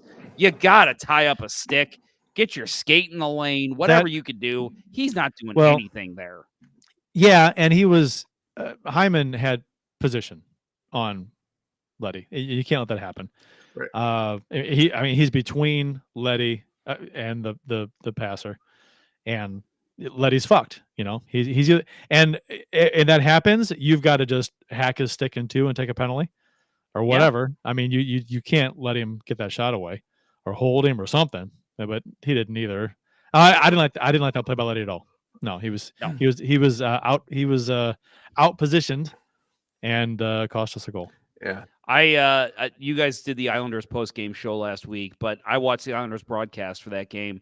And, obviously Leddy being a former Islander, still pretty beloved, I think, in the Islanders community because he played really good hockey there. But they made a comment about, like, look at the strides he's moving at. He's still got the feet. This guy looks like he could play forever, at least another 20 years.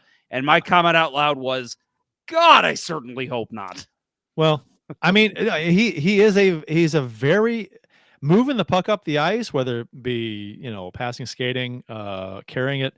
He's really good at transitioning the puck up the ice, and that's, I guess, where my comments are coming from. Defensively in front of the net, he has coverage issues and gets out muscled, but it's like, and I'm not saying he's a great defenseman. I said he's having an okay year where. I guess where his puck moving and whatnot has kind of, it's up here, and his other responsibilities in the own zone are down here. So in the end, it's like, he's okay. Yeah. So. I mean, I'll agree with you. Puck moving, getting out of the zone, even offensively, like in the offensive zone, he's fine. I have no problem with him. But you need your defenseman to at least play defense. No, I agree. And I feel like he is the worst defenseman on this roster. No. Like in terms of defense. That could be a decent point outside of Tyler Tucker. But on that goal, right? I brought up earlier about how the Blues. One of the things I thought going into this game was about the Blues not learning lessons from previous games, and the bad turnover at the blue line with the leading to the broadcaster saying bad line change, the McDavid goal, or the second Hyman goal, right? Blues didn't learn a lesson from the previous game. Turn the puck over while making a bad line change. Happened in this game. Zach Hyman, go back to the save of the week. We couldn't decide which one to go with in the Edmonton St. Louis game in St. Louis, right? Because Zach Hyman got left open in front of the net twice, and on the same shift, and McDavid found him. And going into this game, that has to be a point of emphasis on the wrong syllable. I actually, and they didn't do it. They didn't do it. Right? Leddy should have known that pass was coming, and he let Hyman get inside, and Hyman didn't fucking make a mistake. He didn't, it was a little bit of a broken play, but he immediately pounced on that and put it upstairs on the blocker, which is what he didn't do in the previous game. He learned a lesson the Blues did not. And I thought that I will agree with you here. Nick Leddy was terrible on that play. You knew that was coming. Yep, agree. You mentioned the turnover. We talked about the Kapanen one the game prior. This one really actually ticked me off more than Kapanen because, one, this is a player who has had a great year. But that second goal that Hyman scored was beginning of the second period. Blues had a couple lapses getting the puck deep and players going for line changes on defense. Right away, I think it was like within the first minute, the Oilers had a real good break-in chance that Binnington stopped. But then the second goal was just because, again, the Blues just not getting the puck deep. But again, the player that caused it is what pisses me off more. It was Colton Parayko. It was because Parayko, he took the puck right at his blue line, and he flipped it up into the air, and was basically trying not to ice it, and lofted it into the Oilers zone. Fine play, get it a little bit in there. Hope your forwards go in, forecheck, create a play. He does that, instantly beelines to the bench. I'm sorry, you can't do that. You just can't do that because you put it right on the tape of the Oilers defenseman. So he lofts it into the zone, skates to the bench, and then the puck comes right back to where Parayko was. And he is already going to the bench. It leaves Faulk and Krug out left to dry as they're trying to come on and make up for his terrible mistake. Well, and again, there has to horrible be puck management. There has to be blame on Robert Thomas here too, because he was brain dead on this play. And as soon as he saw Parayko hoist the puck, he skated to the net. He didn't wait to see where it went. That was a terrible line change. I'm going to disagree with you, Jeff, on the problem with this play. What a shock. The problem with this play was, in fact, not Parayko. Parayko did nothing wrong here. And hear me out. Neighbors was offside. If Neighbors stays onside, this pass, the flip pass was fine. Neighbors goes in ahead of the zone offside. Referee goes, linesman goes up offside. So him and I think it was Bushnevich had to curl back out of the zone. If they were onside, they would have had a play on the puck. And they're battling for the puck. That defenseman does not have all the time in the world to corral and make that pass up the ice. I don't think Parayko expects those players to go offside. If they stay onside, that play never happens because they're then battling for that puck. And I even slowed it down and watched it. I'm like, yeah, if he's onside, he may even get to the puck first. It was just a bad decision, bad puck awareness by Neighbors to be into the zone ahead of the puck. He had to curl back, couldn't play in the puck. Defense grabs it.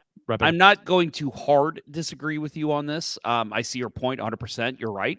The only thing I'll say is, as a defenseman, when you loft it into the zone and you see that it's going to go straight to an Oilers stick. It wasn't though.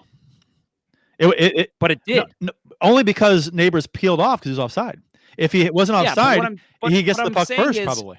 But what I'm saying is you don't just loft it into the zone and beeline to the bench. You loft it into the zone, make sure things are going to work out. You give it a split second and then go to the bench. To me, it was flip, go. And it was, no, you flip, make sure that the Blues are at least going to contest for the puck, then go to the bench. I understand. I think there was no decision making there by Parayko at all. It was, I'm going to flip it and go. I understand what you're saying, but I think the vast majority of the blame goes to Neighbors, just because Parayko did his job on this play. And should he have waited an extra 2 seconds to see how the play pans? Sure. He could have, should have, maybe. But I think this is on Neighbors. If Neighbors just stays on side, and knows where the puck is. My point is, as you loft into the zone, and I'm even fine if loft it, go. I'm fine with that. But what I'm saying is, watch the play. The minute that you notice that there's not going to be a Blues player contesting for the puck, you stop and you go back. And he didn't. He wasn't watching. He went straight to the bench. But that's what I'm saying. But there was a player contesting for the puck. I mean, that's if you just go back and look at it and just see where Neighbors is and this play and let's say he is onside. Just take a look at it and I did. Okay. What I'm saying is, by the time the puck is on the stick of the Oiler, we are seeing the play turn the other way instantly because it was offside. The Blues players had to curl back. At that point, Parayko should still be halfway to the bench. He was already at the bench at that point. To me, you're not sprinting to the bench at that point. You're waiting to see if there's a contestant for the puck. And if there isn't, then that's also, you say, okay, I'm going to wait halfway and make sure the play's not turning right back around. I see where you're coming from. I just think I mean, I'm not saying Parayko is not partial to blame. I think Neighbors is, if you're going to assign like a traffic accident, percentage of blame, I'd say Neighbors is like 70% for this, as opposed to Parayko, 30. I'd say 60-40. Okay. For me, it's Parayko Neighbors. Okay, I'm 70-30. I'm the opposite end of the seesaw. So we're close, though. Yeah, we're close. You're almost. You were this close to being right this show. You get there. Oh God, here it is. Here it is. I was waiting for it. Another beauty of a goal in the LA Vancouver game. Oh, I turned that one Another off. great passing play. Quinn Byfield. How many times do you see that goal though?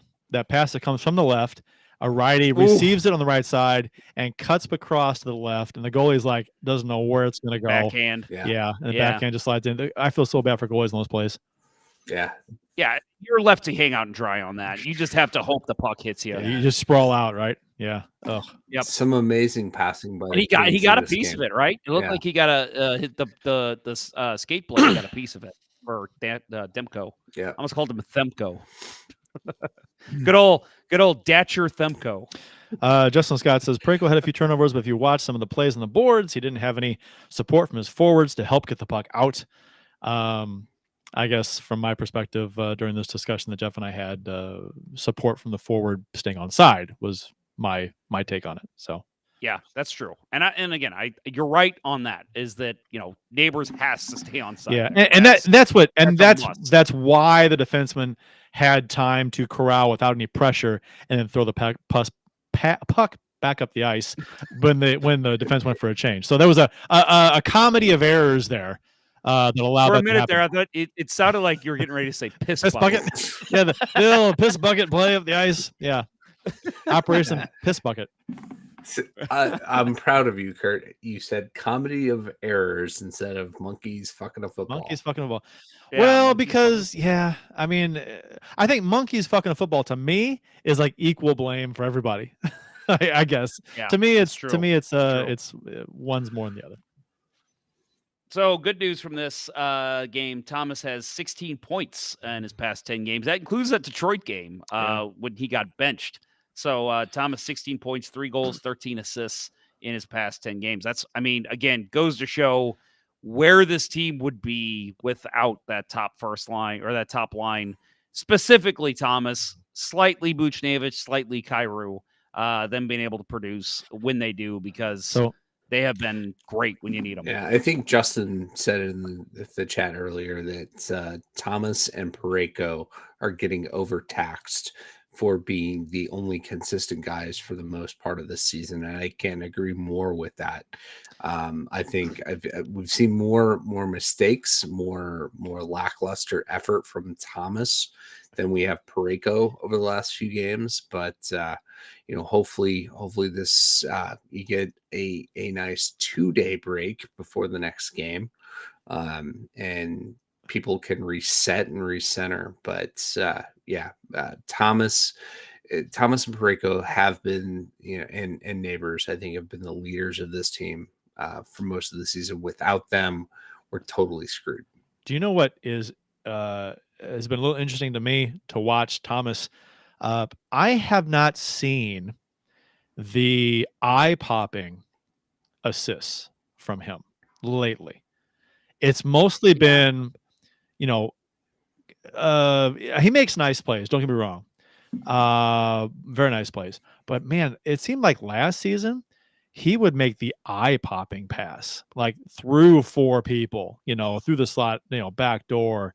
Yeah, I haven't seen those kinds of plays for him as much this season. And I'm not sure why exactly. He's putting up a ton of points, and he's been fantastic. You think part of it might be the fact that he is the elite center on this team 100% now, and he's getting top defenses against him every night? Yeah, probably. Yeah, I think that goes into it, and he's also, like we saw with his power play goal in the first period in this game. Right, he's drawing people to him and knows when to shoot the puck. He's learning more when to shoot the puck rather than pass it. Well, this Kings Canucks game's gotten boring. Well, not boring, but it's a blowout. 5-1 now. It's going off the rails. Yeah, I'm starting to feel bad for Thatcher Demko. He's getting left to hang out and dry. I mean, LA looks really good, but it's like I want to see a close game. I mean, that last goal, the pass, like you got a guy breaking in between 2 defensemen, and the Kings guy just threw it. I forget who made the pass, but threw it, and like I know the Canucks aren't gonna stop this pass, and it goes through the legs of the Canucks defenseman off his skate right to Moore, who comes in with a backhand goal with Demko backing up a little too quickly there. Yep. So my last point on this game, and the goal? You guys are welcome to add any more. Overtime goal. For me, and I'll admit I didn't see it. So for me, I watched 90% of this game live. I had to watch the rest this morning on replay because I had a hockey game last night myself. So I did not see the overtime goal until I got home. I didn't see the negativity around this by Blues fans originally until actually I think it was Kurt. You said something in the chat maybe about it. To me, when I saw this play, I'll just tell you my thoughts. When I saw this play, the overtime goal, and then actually there was a play right before it where Connor McDavid had a real good chance where he stopped right in the slot, just kept stick handling, and then had a shot. And blocked. To me, this was Connor McDavid being Connor McDavid. Like that is my analysis of this goal. This was McDavid getting the puck on a rush in the neutral zone, which is where I think he plays his best hockey, when he is just skating the puck up from the neutral zone. He beats basically all 3 Blues, comes in from the wing, gets a shot on Binnington. I think maybe, I'll say I understand some people saying maybe that's a save Binnington should have, but that is a world-class shot. And Binnington got a huge chunk of it, but it still found a way to the back of the net. Right away we saw Binnington's head just go up to the ceiling. If Binnington gets nothing on it, it goes wide. Really? You think so? Yeah, totally. So that's probably why he reacted the way he did. His jersey catching that slowed it down and spun it into the net. Here's my thing with that whole sequence is that it kind of reminded me of what's his name for Colorado blowing by Kyrou in the playoffs in center. McKinnon. I thought Thomas played McDavid lazy in the neutral zone when he was skating by. Thomas just kind of gave a couple strides and gave a little wave at him with the stick. That was when I saw that, I'm like, whoa, he's just letting him go. And then Kyrou takes him as he comes into the zone. And as soon as he engaged with Kyrou stops skating and just kind of glides and then just kind of waves a stick at him and reaches out. And I'm like, and then McDavid kind of just goes past Kyrou and gets the shot on goal. And then it goes off Binnington and in. And I'm like, what the fuck was that? I was like, are we not going to like play hard against the best player in the world? I thought, I didn't understand what just happened. I mean, Thomas especially. I'm like, what? Give an effort. I thought the effort by Thomas was lackluster. Was lackluster. Yeah, and see, I'm not the only one, Justin. I'm not the only one. On that play, it was lackluster. Very much so. Like almost no effort. And then Kyrou gave a little more effort. But again, it's like, get stick on puck. What are we doing? Are you just letting the guy get a shot? I mean, he's the best player in the world. Like, to me, just get a stick on puck, something. Disrupt him. Yeah, I didn't understand the only credit that I'll give these two players is I think you're overthinking when Connor McDavid's skating in on you, and you are trying your best to just anticipate what he's going to do, and it just leaves you in this fucking basically like an out of body of experience where you're just watching and you're like, what do I even do here? I get it. Like, I don't even understand what I'm supposed to do. What do I do with my hands? I get it. I don't know what to do with my hands. But that still doesn't excuse the fact that they did it. I mean, they gave him a lane, and I didn't like. You're right. You're right. So I think part of it is McDavid recognizing that he's got two guys that have been out there for an extended shift, and he took them to the wrong side. Right, he took them to where they could not optimally break up the play, and he took advantage of that. And Binnington overcommitted to the near side post and tried to cut that off way too much. Slid out of position, a little bit of the Jakes there, but world class shot. And I think too that, and I think was Binnington. They asked him about it, did they not? I think. Or maybe I'm reading an analysis of somebody else. But Connor McDavid is coming in and he's going wide, and so Binnington thinks, well, his only options are a 5-hole or short side, top shelf, short side. No, so he does cheat that way, and it makes sense, right? But it does hit his jersey and then go in. And Bill said it probably goes wide if it doesn't hit his jersey, so that may have been the case. But either way, it was that area was exposed a little bit. So, and maybe he felt like he had to cheat. And again, that may be the Connor McDavid effect, right? You got to cheat, you got to anticipate, you got to do this, you got to do that you wouldn't normally do against other players because he's so good. And he just beat my two best offensive players. Yeah, well, yeah, but with your two best offensive players not giving a solid effort there to stop him either. So I didn't like those issues for the same reason Kyrou didn't skate against I forgot his name again. What the fuck? McKinnon. God damn it. McKinnon. The same kind of thing there. So Macklemore. I don't know why I can't remember McKinnon's name. Motherfucker. McKinnon. Nathan McKinnon. Jesus him. Christ. The guy who eats kale. I can't stand the guy. I can't remember his goddamn name. It's so funny because I respect his talent, but he's a person that I know I would just hate if I knew him. Me too. And I don't feel that way about most hockey players. Like, that's one that I'm like, I would fucking hate talking to this guy. So again, in this game, shots were 35-34 Edmonton. Very, very close game in every way of the game. Just, again, like you said, or like maybe I said, I don't know. One of us said it, the Connor McDavid effect. Just a great game in overtime. McDavid making excellent play after excellent play. Hyman putting pucks in the net. Otherwise, I think the Blues walk away with this one. The Thomas shot at the beginning of the game was beautiful to start the scoring. But the Blues just could not hold on to this one. But like you said, I think this isn't 3 of those Detroit losses in a row. I think this was a bad Detroit loss followed by a good game, but a loss in Winnipeg, and then a good game, but an overtime loss in Edmonton. Mhm. I think we will see a bounce back from the Blues Saturday versus Minnesota. We'll see, but I do think that this is not a, oh my God, we're doomed. This is awful. They're not going to make the playoffs. I think this was just luck of the draw. 2 good, well-played games that the Blues just could not win against Winnipeg and Edmonton. Yeah. Makes the Oh. Detroit game all the worse because that was the game you needed points from, and we didn't even show up. Who was it? Was it neighbor Bolduc that got robbed by Skinner? That amazing save, the blocker save across the crease, flat out dive, split. It was. I'm pretty sure it was Neighbors. Was it Neighbors? I think it was. I think it was Bolduc. Yeah, that sounds right. Either I'm gonna agree with Bill. doesn't matter. But Doesn't matter. That Bill and I are so close to being right. that was a game saving save. It was late. No, it was late. no, It was third period. Go back. Amazing to save.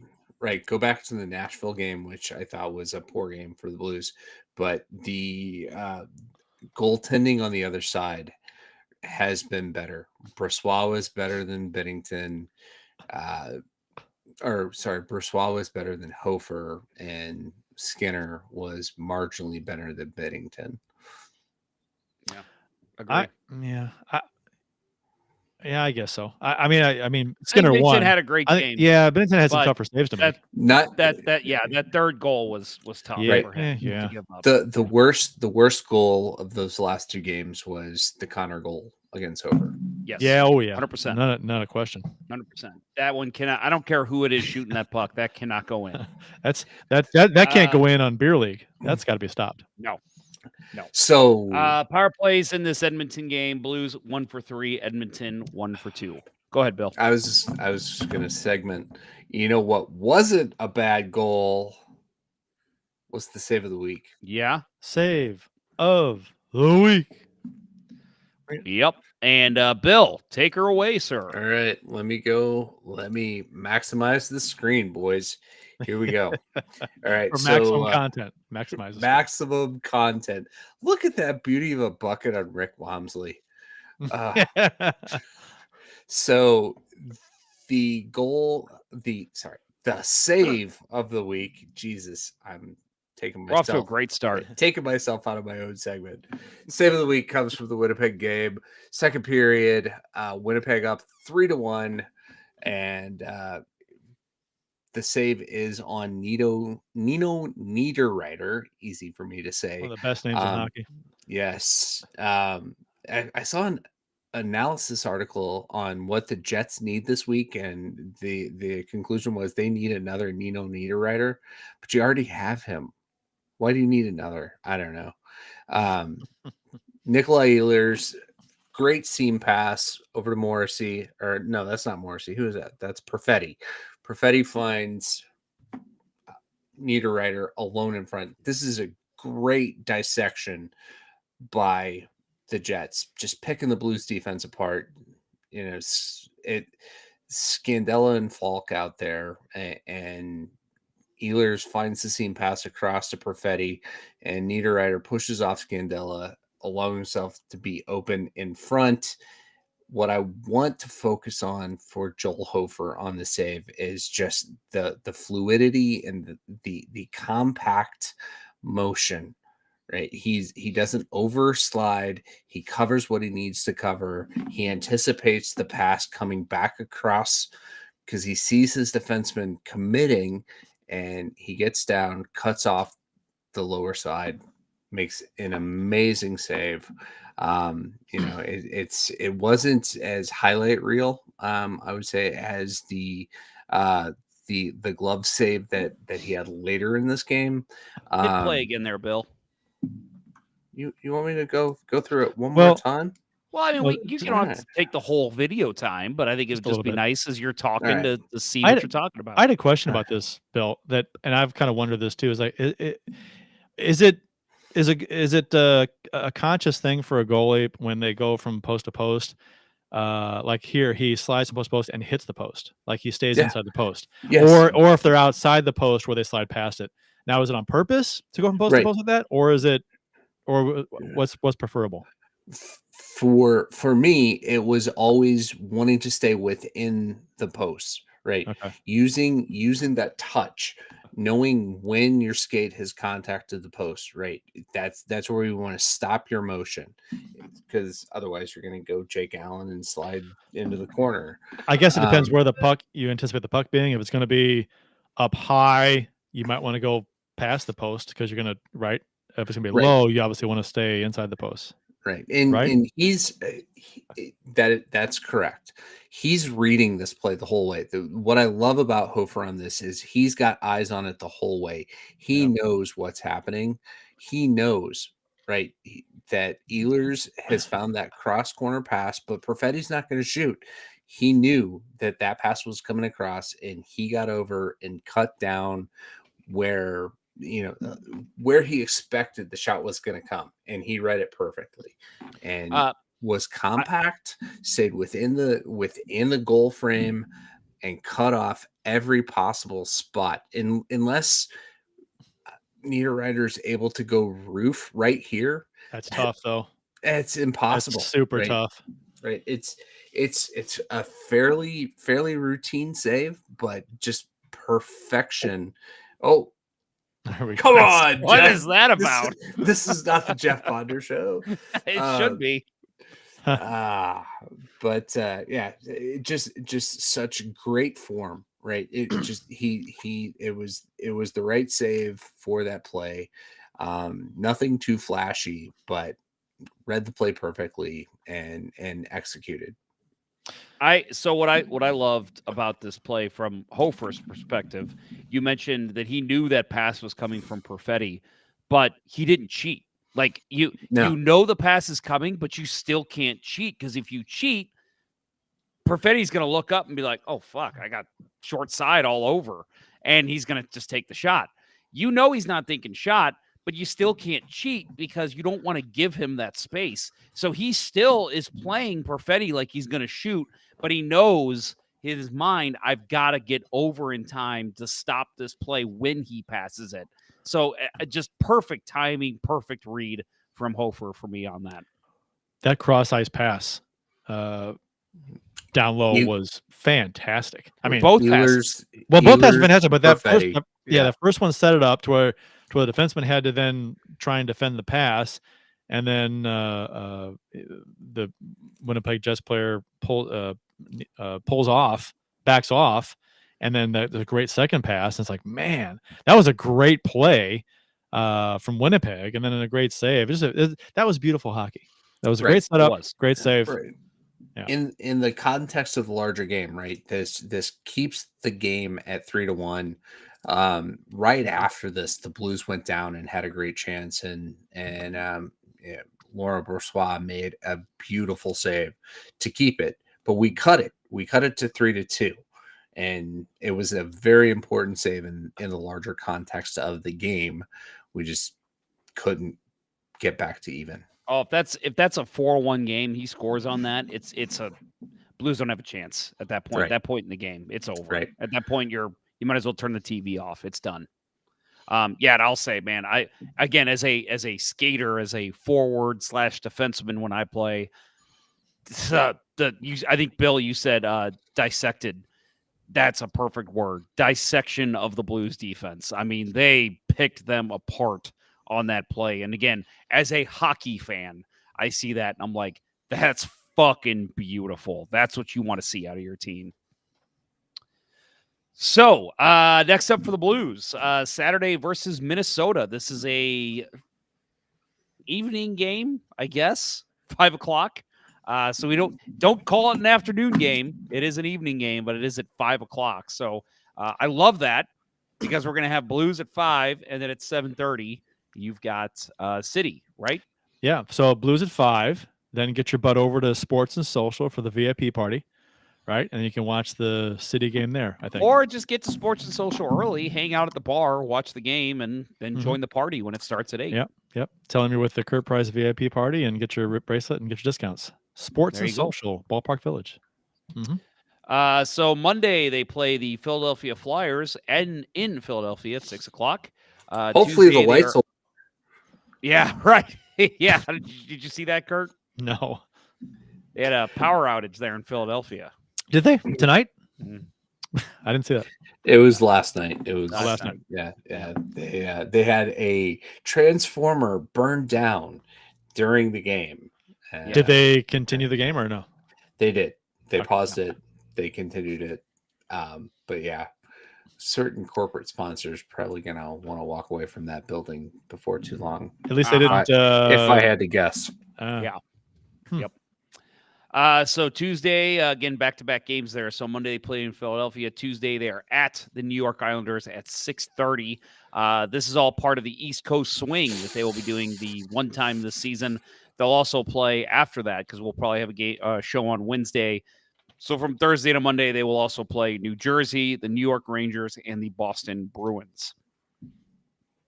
Excuse me. Closing up the show here, we will talk about the NHL trade deadline coming up. It is Friday, March 8th at 2 o'clock p.m. Central Daylight Time. The past couple years, I've done something, either whether on Discord or an actual live show on that day. I am unsure if that's going to happen this year. I hope it will, because I usually take that day off, but got a lot of stuff going on at work. Friday, March 8th. It's at 2 o'clock. I will probably be on the Discord. So yeah, I might just take a half day. So work till about 11, and then and then that way I can be available on Discord, and maybe we'll do a show. Last year, Austin and I did after the deadline passed, we did a show and just kind of talked about the couple trades that happened. Maybe we'll do something like that. We'll see. We're undecided. It honestly just depends if the Blues do anything. If they're silent, I don't think we'll do much of anything. But like Kurt said, I'll have my Discord open. We're at is it discord.com/let's-go-blues.com/discord. right. Correct? Correct. Yeah. Right. And if you've never been on Discord, it's a great program where you can just join, and we'll just kind of how the three of us do this show. We'll just be on there, and if you want to come on and talk Blues hockey with us, you want to talk trade deadline, whatever, we're open. We'll just be talking. So I think at the very least, that is something at least a couple of us will be doing. Unlike other Discord programs, we will not be divulging national security secrets, though. True. That is true. That's another word I cannot say correctly. Discord. I say Discord. Discord. Right. I say Discord. It's Discord. Right? Discord. Right. Discord. I say Discord. I don't know. Yeah. What the fuck? I put the wrong emphasis on the wrong syllable. I put the right emphasis on the right syllable. That is why I We've will. each used it now. There's a word. There's a word, and I think I've said it on the show that I cannot say properly. We all know Traverse City is one of them. Mm-hmm. Another one is internship. I cannot say that correctly. Yep. I cannot say it correctly. That's like burying a dead person. Internship. Intern. Intern. Yeah, like you're at a hospital. Yep. An intern. Internship. I have to literally say it as slow as I did in order to say it correctly. Internship.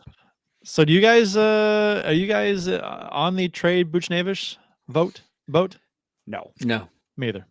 And if a team was interested seriously and the Blues were interested in trading him, I think he would bring quite the return. However, I don't think the Blues are really that interested in trading him unless they get blown away with an offer, which, obviously, I think we've always talked about. If you're blown away with an offer, yeah, you'd trade anybody, right? I mean, if you get a massive return and you get why wouldn't you? But I don't think that's going to happen. I think they would get a good return. But realistically, would they get a ton? I don't know. But I think the Blues want to hold on. They don't have to trade him. They've got all next season with him if they want. They could trade him in the offseason. They can trade him next deadline. Ideally, this is what I want and what I hope happens. I want to see them actually resign him this offseason if they can. Rework, move some money around, maybe.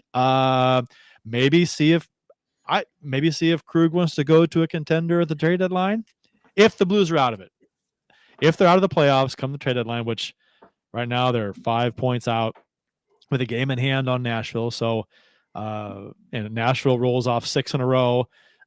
which the most important game of the season, which I was talking about when the Blues were playing Nashville.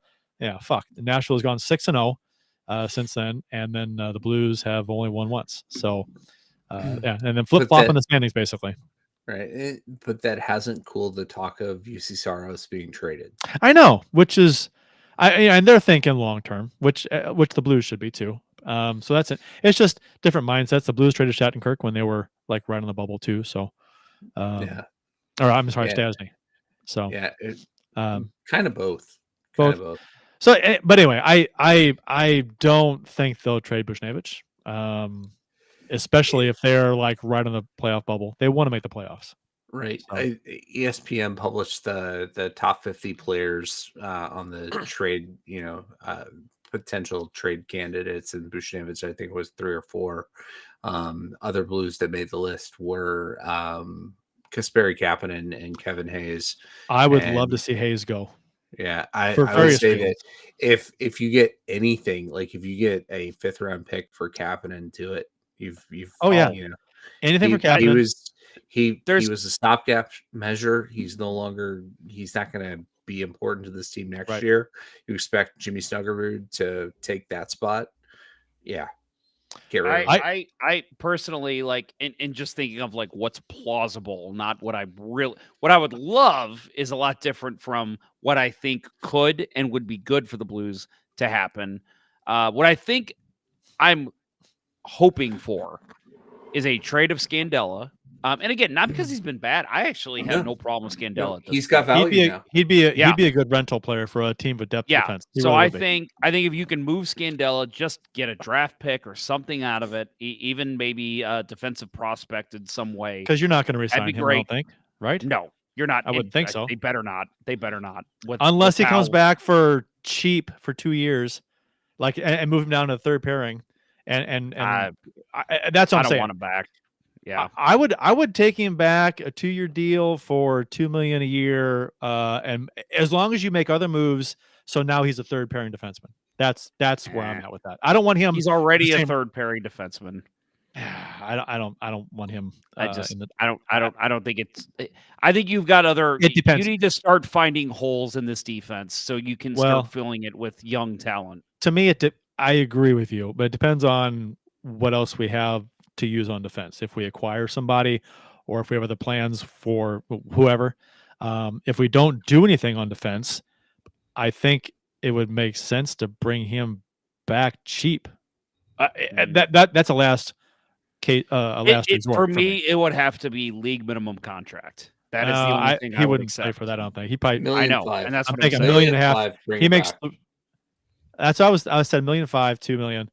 That's where the ballpark I was at. Yeah, I'm all for just getting rid of him, get a draft pick, and I think if you can move Kapanen, I'm all for it. I have fallen out of favor with Kapanen, and it's so funny. And Vrana too. We saw what Vrana did last year, right? Like he came into the Blues and he was a fucking world beater. Maybe there's another team that's like, hey, let's take on Vrana and get a chance. Maybe he'll find lightning in a bottle again. Vrana could have been had for nothing though. So but some teams can't just take on that salary. So they'd want to make a trade. And it is less trade and also it's less of a salary at the deadline too. Yeah, because it's prorated. True. So there's that. Yeah. So I want to see Hayes. I'd like to see Hayes go. Well, for me, like what is plausible and what could happen: Scandella, Kapanen, move on from him, get something for him. Now, what I would love if we could move one of those defensive contracts that seem to be unmovable, I would still be happy to trade Krug, Faulk, or Leddy if we can. But again, that's not typically a trade deadline move. I think that's something you look for more in the summer. Yeah. And with Krug, there was some speculation, probably just amongst fans, and we've talked about this, that come trade deadline, if the Blues aren't in it and a team who is a cup contender, legit cup contender, came knocking saying, hey, what do you want for Torrey Krug? Or will Torrey Krug waive his no trade clause to come here? And would you want to move him for whatever? That's something we talked about, and that's a scenario that could happen as far as the Blues being out of the playoff race is concerned at the deadline. or they're just being sellers. And maybe a team would want him because Krug's had a better year. I mean, he has some value now. I don't know if it's 6.5, but he has value, and the Blues would not. I can't imagine them retaining salary on him for that long, especially. So it'd have to be. They probably wouldn't get a whole lot for him at all because it's almost like a salary dump, player dump. So don't expect much in return for Krug. If he does waive his no trade clause, and we do move him. I would be fine with moving either Krug or Faulk, to be honest. I would too. Krug, Faulk, Letty. Yeah. You can move out from under any of them. I'm fine. Hayes. I want Hayes. I like the Hayes. I love want Hayes that, though. but I just don't see there being a deal in place at a trade deadline for him. Yeah, he makes $3.5 million for the next after the season. It's 2 more years, and I'm so frustrated with the way Hayes just is constant. It's just he's slow as shit, and he just can't handle the puck. He's a terrible puck handler. Now he makes a nice pass when he makes a pass, but he's just like actually moving around in the zone with the puck. He's god awful. Yeah, you put a guy on him, he's so bad. He's Kyrou bad. It's just yes, exactly. Yeah. He can't deal with it, and it's just or if he does come out of it with the puck, it looks like a monkey fucking a football. Oh, there it is. We got it, Bill. We got it out of him. So show complete. Yeah, and I'm just and earlier in the season he was putting pucks in the net a little bit, and he was getting some points, and that was great. But man, it's just he's just not a fluid guy to have in your offensive scheme. It's just you can't rely on him to receive a pass, curl around, beat a guy and make a pass. He doesn't do that. With him is I think he's good at face-offs, which is great. Blues are a great good at face-offs team. Put him in front of the net on the power play. And he's good on the PK. I like him on the PK too. But he can be good on the power play if you put him in the dirty areas in front. That he's a big guy. Yeah. So he reminds me of Mike Eastwood. I feel like that's what he is on this team. I think he's a more talented. Well, he's a more talented Mike Eastwood. Maybe a little bit more talent. Mike Eastwood, to me, had zero value outside of faceoffs. Absolutely none. At least Hayes is a semi. Eastwood was a good goal. He needs to add 3 inches in all directions to his blade, though, to get the Eastwood comparison correct. That's true. Right. He's got to have basically a hammer on his blade, right? A mallet. The dry sidle blade. Yeah. Yeah. No, from the trade perspective, I would love to see them unload Kapanen. I think I want to see Bolduc get some opportunity on the power play. Sundqvist, especially later in the season, right? Right. Sundqvist worked for a while. It's not working anymore. I'd like to see Bolduc try to take that spot in front of the net. I have a question about Sundqvist. He's a free agent, a UFA after the season. Do you want him back? Fourth line? If he signs for the same money, I'm in. Me too. Yeah. I like him on the fourth line for about the same money. Yeah. And honestly, I'd even be okay with giving him a little bit of a pay bump because I feel like he did take a huge cut just to come here. I'd be fine with like him $1 million. He makes $775 right now. Yeah, I'd say I'm fine with him at 1.75. That sounds fine. 1.7. I was thinking $1 million total. Like 1.5 maybe. Yeah. Tops. I was thinking 1.5 tops because I thought he was making $1 million. All the urban chestnut he can handle. Yes. He signs it. Just pay him in city tickets and urban chestnut.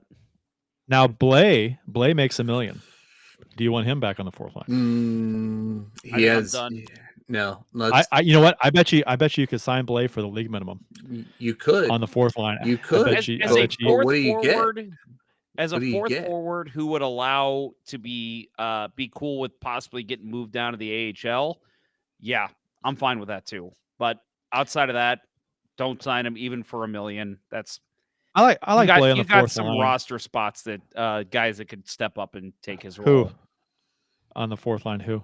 Younger guys that could step up. Play the kids. Play the kids. Well, no, like Keen Washkaruk is a guy who's playing really good hockey down in the AHL. You could move him up.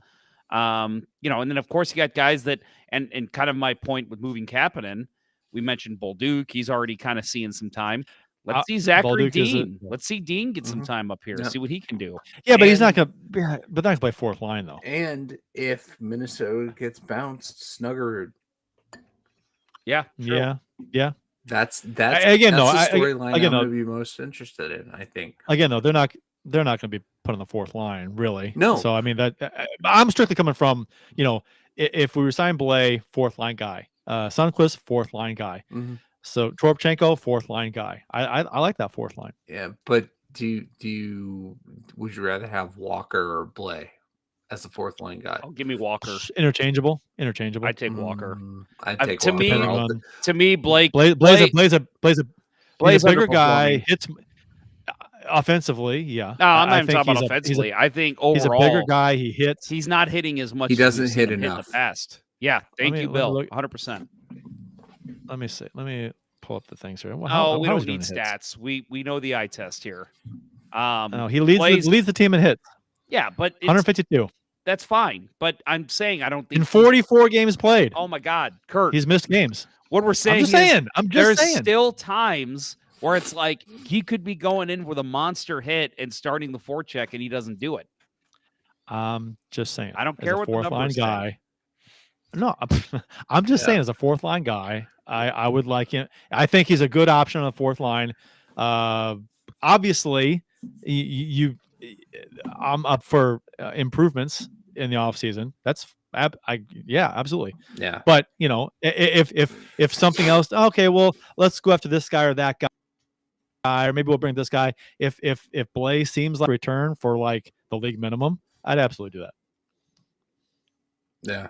Now I'd like to have Walker and Blais and put one in the box. Oh, I'm fine Yeah. with it. Yeah, I'm That- good with that. that- I mean, that as works. your 12th and 13th forwards, hell yeah, I'm into Sure. that. Yeah. That's I just, kind of I what I'm just coming from. prefer Walker. I love overall. Walker. I love Walker. I think So, Walker to- serves a nice little role in this team. Not every single game, but I think you plug him in. I don't know, 50, 60 games. I think he'd be good. So talking in the chat about Toropchenko, he has solidified his role on the I third like- line with this team. I'm He's a big fan. He shouldn't go anywhere for a while. He is who we wanted Blais to be. Yeah, for me, I think I mentioned on the show a couple weeks ago that I ordered my Jake Neighbors jersey, which is still not here, of course, because for whatever reason it takes fucking 6 months for a jersey to arrive somewhere after you order it on NHL.com. Hey, that's beside the point. corporations, it's 2024. Stop saying supply chain issues. Fuck Yeah, you. I'm right. sick of hearing it. Exactly. So for me, it was between 3 players, and it was Neighbors, who I got, Sundqvist. And the only reason I didn't go with Sundqvist is because I'm unsure of his future here. And honestly, Toropchenko, because I love his game. He's so much fun to watch, and he's one of those guys you notice, like kind of like Walker too. You notice when they're on the ice, and Right. and Sammy I like that Blais, in a player. There are games you have to ask: is he even in this lineup tonight? Yeah, I agree with you. He has taken a step back in all aspects from last season, especially with the Blues. What about Alexandrov? He's a RFA. So this offseason. Yeah, he had an okay game against Edmonton. Yeah. Not, I he mean, was all right. to me, he's kind of like a dime a dozen guy. yeah. Yeah, I was he's- really impressed with him the first time he was up here, and I thought, ooh, this guy might be the Sundqvist of the future. But I have not seen that in at least a Wasn't year. he Yaskin's best friend? Wasn't that his? Was he his really? tie-in? I don't. Somebody- He's only I don't 23. He's only 23. So I mean, Was it a I can't Was it Barbashev? That was yes.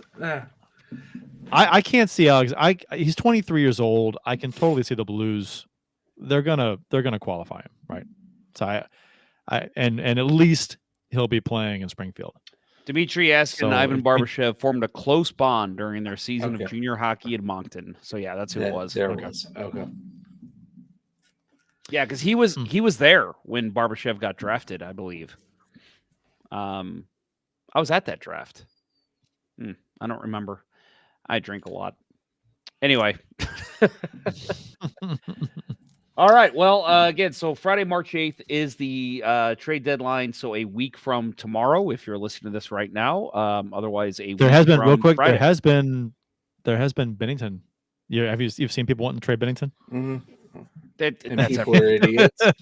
Isn't that ridiculous? Dude, I kid you not, and I'm sure you saw it too. In 2019, the year they won the cup, there were people at the trade deadline saying, trade this guy. His value will never be higher. And it's what? I will never understand. And there's always people every single goddamn year. There are a chunk of people out there, the vocal minority on social media, that anything of value that this team may have, they want traded. It's like, get something for him. Get something for him. I'm like, if it were up to them, this team would be in a perpetual, never-ending state of rebuilding.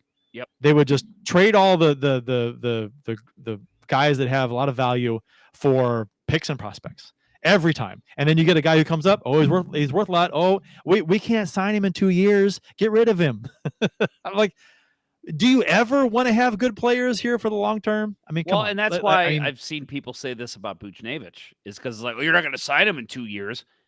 That's fucking 2 years. You don't know what's going to happen. Yeah. Like, Jesus. And the Blues, and again, it's very unlikely. Blues could go out and get Connor McDavid. And then you think Buchnevich then is going to want to leave? No. Well, I mean, I've always hated that, you can't sign him in 2 years. But, well, you know what?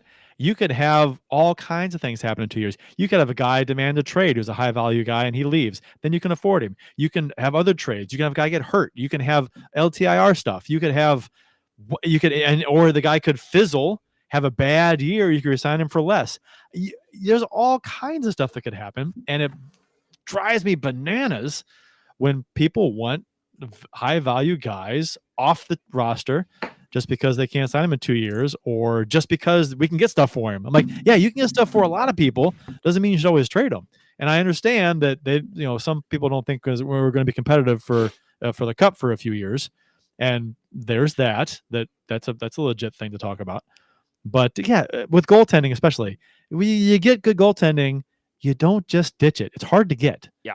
I don't, we have it. You don't want to leave, just get rid of it. I'm giving comment of the show here to friend Ken Morris. Trade Binnington.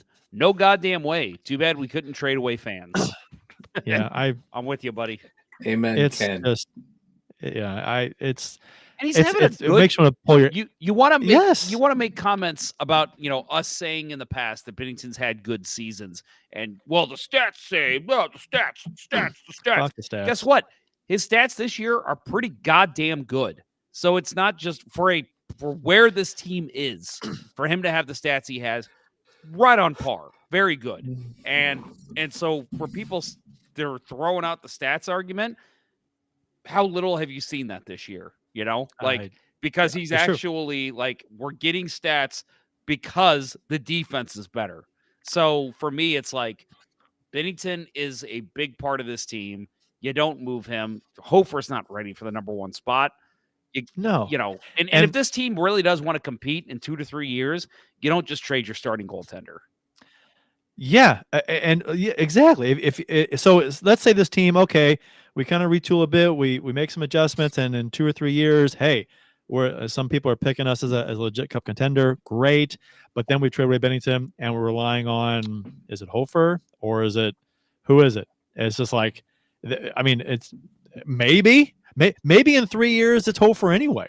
Maybe in 2 years, 3 years, Binnington starts to fall off a little bit, and we resign Hofer because his last year he's signed through next year. So after next year, maybe we resign him, and then I don't know. Then it's time for Hofer to take over anyway, and then Binnington moves to the backup role. I don't know, but you did talk about putting the cart before the horse as far as that stuff goes. They wanting to move on from people who are worth something just because you can get something for him is the most backwards thing that I can't stand it. It's always happened. It's been going on for decades. I usually give praise to our live listeners, but fuck you guys. All I'm seeing is about we should trade Ponder. Fuck off. Baked Beaver says I'd trade Ponder wearing that Flame shit. Yeah, I'm wearing a Flames hat. Little known fact about me. I think I said it on the show, so maybe you should fucking open your ears, Baked Beaver. Oh, by the way, I thought you were. Baked Beaver, be in town on September 20th. I am part of our 2004 Francis Howell committee for planning our 20-year reunion. And that is apparently the date we are going with. So make sure you're in town for that. But anyway, that's not official yet, so I probably shouldn't have said that. But he's saying I'd trade Ponder wearing that flame shit. Little known fact about me, I am trying to collect hats from every team in the NHL. Unfortunately, I already have a Blackhawks hat. That was going to be the last one I was going to get, but I had a friend gift it to me. So right now, I think I'm sitting at 14 teams. And this, honestly, is one of my favorite hats I own. It fits well. I think it's cool, the Black Flames logo with the red outline. So, yeah, suck it, Baked Beaver. And then also Justin Scott says we should trade Ponder for not having season tickets. Guy is undefeated at the Blues games. Yeah, I'm going in 2 weeks. I can't remember who they're playing. They played the Islanders here yet? Yes. I don't think they have. Yes, Okay. they did. That was last week. Oh, that's right. Yep. The show you didn't make. Yeah, that's right. Yeah, that's why you're getting traded. You don't show up. You miss practice. That's right. Yeah, I missed practice. Call me TJ Oshie. God. Okay. Sorry. I got to look now. I already bought the tickets. We're going. Yeah. Sorry. I'm being one of those guys. Oh, the 16th, Minnesota Wild. It's a Saturday night. Ken Morris says Jeff, Bill, and Kurt are the reason this is a great show. I will add to that the listeners, the interaction we have on the show makes it kind of unique, and that's also what helps make this a fun show to do. Yeah, I've said that before. I think honestly, Kurt, it was goddamn, it was our decision years ago. I still remember when we decided to do the first live show, and I remember how nervous I was. Like, oh my god, we're doing a live podcast. What the fuck? Yeah. And like, I remember even dressing up for it. Like, I fixed my hair and I wore like a nice shirt. And now I'm like, look at me right now. I'm wearing a fucking Bauer t-shirt with a Flames hat backwards, whatever. And it's like, I don't think we'd still be doing the show if we didn't do it live, because the fan interaction is one of the things I love the most. It's funny because when we did the show before we did it live, we do it over Google Hangouts, which was that was a thing. And then we'd take the audio and we record it. We'd take the audio and we'd put it as a podcast. It wasn't live. But I noticed that it was like, oh, we really don't have any downtime. This could be a good live show. We don't really, there's not a lot of pauses or downtime or oh man, we got that all wrong. We have to go back and change. We got this. That didn't happen. So I was like, we could do this live. And then we did the trial run. It went pretty good. And then we did it. And then we did some more recorded. And then we went and started doing it live full time, like a month later or something. That was pretty. I think it's funny. It was a little nerve wracking. I wish I still had the original recordings of our podcast, because it literally was just like, okay, let's take a break. And we would just kind of sit there in silence, and then it'd be like, all right, you ready? Yeah, let's go.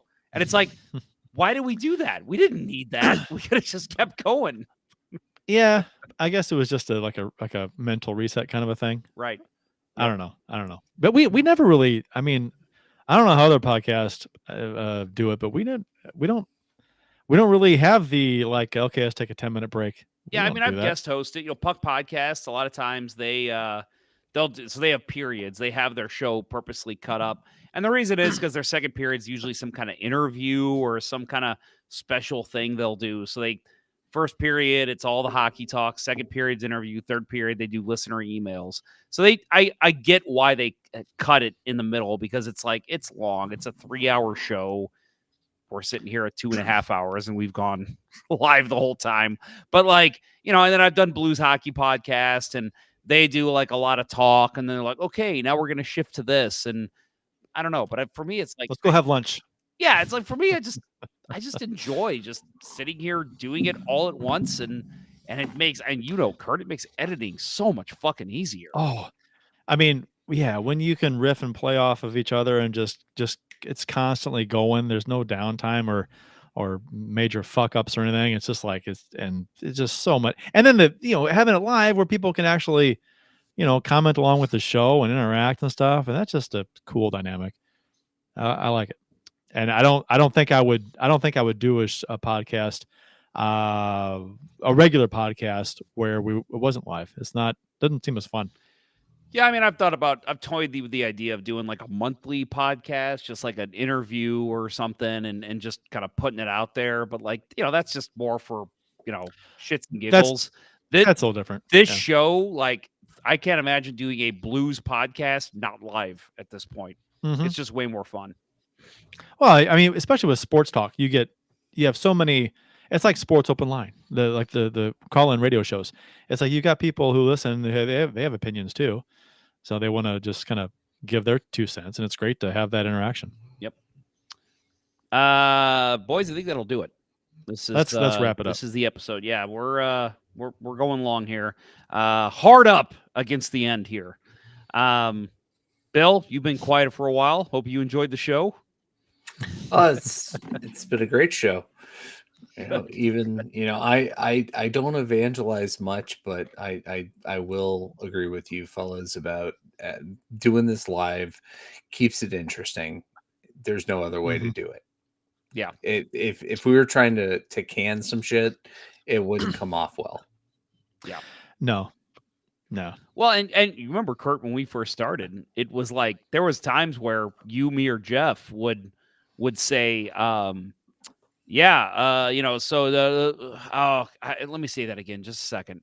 And then we would restart it. And it's like, why the fuck would we do that? Like, let's just keep going. It's fine. People miss talk. Yeah. It happens all the time. Yeah. That was early on though. That was our first season. Like we didn't know what the hell we were doing. Yeah. We just wanted to talk hockey. Right. Yep. Well, look at us now. Yep. All right. Well, if we don't have anything else to add, we'll close her up. Support for Let's Go Blues Radio is brought to you in part by ID Life, the world's only truly personalized vitamin platform based on a health assessment of your DNA. Visit rocketnetidlife.com for more information. That's rocketnetidlife.com and get 10% off by emailing Dustin at rocketnetidlife@gmail.com and tell him Let's Go Blues Radio sent you. I'll add that I just made a order right before this show for my energy that I take every day. Twice a day, I drink this wonderful drink called Energy. Check it out. rocketnetidlife.com. Gets me through the day. Also drink it before hockey. It's fantastic. And by Mike Burgoyne from Real Brokerage Realty. Email him at mike@strikewithmike.com today for all your home buying and selling needs. That's mike@strikewithmike.com. That will wrap up episode 21 of season 13 of the original St. Louis Blues Hockey Podcast, Let's Go Blues Radio. Thanks for listening, and thanks to those who participated in the YouTube and Facebook live chats during the live show. We hope you enjoyed it as much as we've enjoyed bringing it to you. For Kurt Price and Bill Day, as well as the absent producer Austin, I'm Jeff Ponder, and this was Let's Go Blues Radio. Until next time, everyone, let's go Blues. Let's go City. Let's go Blues. I'm going to say Team Binnington for life. Let's go Blues. That's a good one. That's good. Bye. Love you.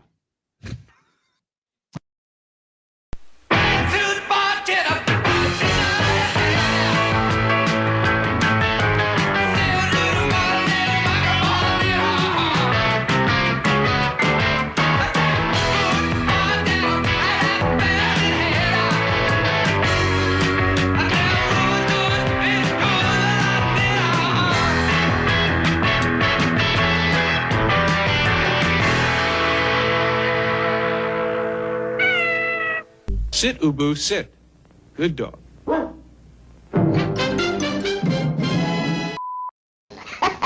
You thought I was going to say, son of a bitch, didn't you?